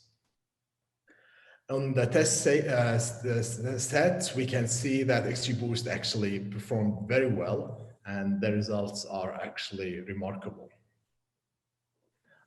This was mainly the challenge, but we did not stop here. What we did, we took the code that we used in building all this solution, training and coming up with the best model to predict throughput. And we containerized that using Docker. Created a Docker image for this to easily, for anyone to test and check our solution, but and also for easy deployment in future. All the code is available on GitHub. The solution that we are imagining here is that we have STAs here and we have routers here, and we will have a main unit that collects the data from all these routers and will then call XGBoost, which will be behind an endpoint that will give us the throughput, and then the channels will be changed accordingly. This is, we come up with this kind of possible solution after looking at the design, the machine learning architecture for ITU. At the end, I just want to say that we are very happy to be with great and talented teams. I really enjoyed listening and hearing about all these talented solutions created by everyone. I'm personally impressed with how ITU managed to bring people from all around the world, from different countries, from different disciplines to come together and create solutions that hopefully will make our lives much better. This is really, really wonderful. Can I ask what kind of features did you look at for your model? It was not clear from your slides. What kind of features did you look at? Right. So the feature, we used the features, the main features that were part of the dataset, but we also, as I said here, created other features like SINR to, I mean, these features as a proxy for SINR, which was later provided by the organizer of this problem. So you can here see some of these features as here, and this is just a glimpse of these some of the features that were used in this problem. Thank you. Once again, any of the judges have questions, or some other participants or competitors who have questions, comments? Thank you for your presentation. I'm also curious that why XGBoost behaves well than other models in training data set, in both training data set and validation data set. Why XGBoost was the best model? Can you explain it? Thank you. So I think one reason is the way we split the data is there are different deployments, and the way we split it is that we did not, we split it based on deployments. So we made sure that there is no leakage to the testing data. That's the first thing. The second thing, maybe, I'm not sure, but maybe if we had bigger data, multi-layer perceptron could have done much better. Given these hyperparameters we used for XGBoost, we can see, normally, by the way, XGBoost is it is known to perform much better than other these algorithms on regression problems. Why exactly? I honestly don't have the right answer right now for this question. Okay, thank you so much. Sure. Thank you, Dr. Bo, for that question. Any other judges who have question? I don't see anything in the next slide, slide 9. You have a CDF plot. Yes. It is what? Okay, I see prediction error and MBPS. That I don't understand that. Could you explain this figure a little bit? Yes, so obviously we have seen our, this is very similar to ROC curve, kinda, is that as the curves are close to one. That means the model is performing well. This is cumulative density function. And it says, for example, let's say at 80%, if we look here, so here this is going from tens, this is 10, 20, 30, 40, 50 megabits per second. And if we go to 80, for example, we can see that the error is lower than 20 megabit per second. Yes. Actually, this is, given what I have seen so far, it seems really remarkable. Mm-hmm, mm-hmm. Okay, any other questions or comments? Otherwise, we would like to thank STC and the speaker for the presentation. And we would like to thank Frank for hosting this problem statement and producing the data set corresponding to it. Over to you, Thomas. So I would like to thank everyone who joined for the time you spent with us today, and for all the presenters for participating in the challenge throughout the year. So thank you from me and my colleagues at the ITU AI and Machine 5G. I wish you a good day and bye-bye.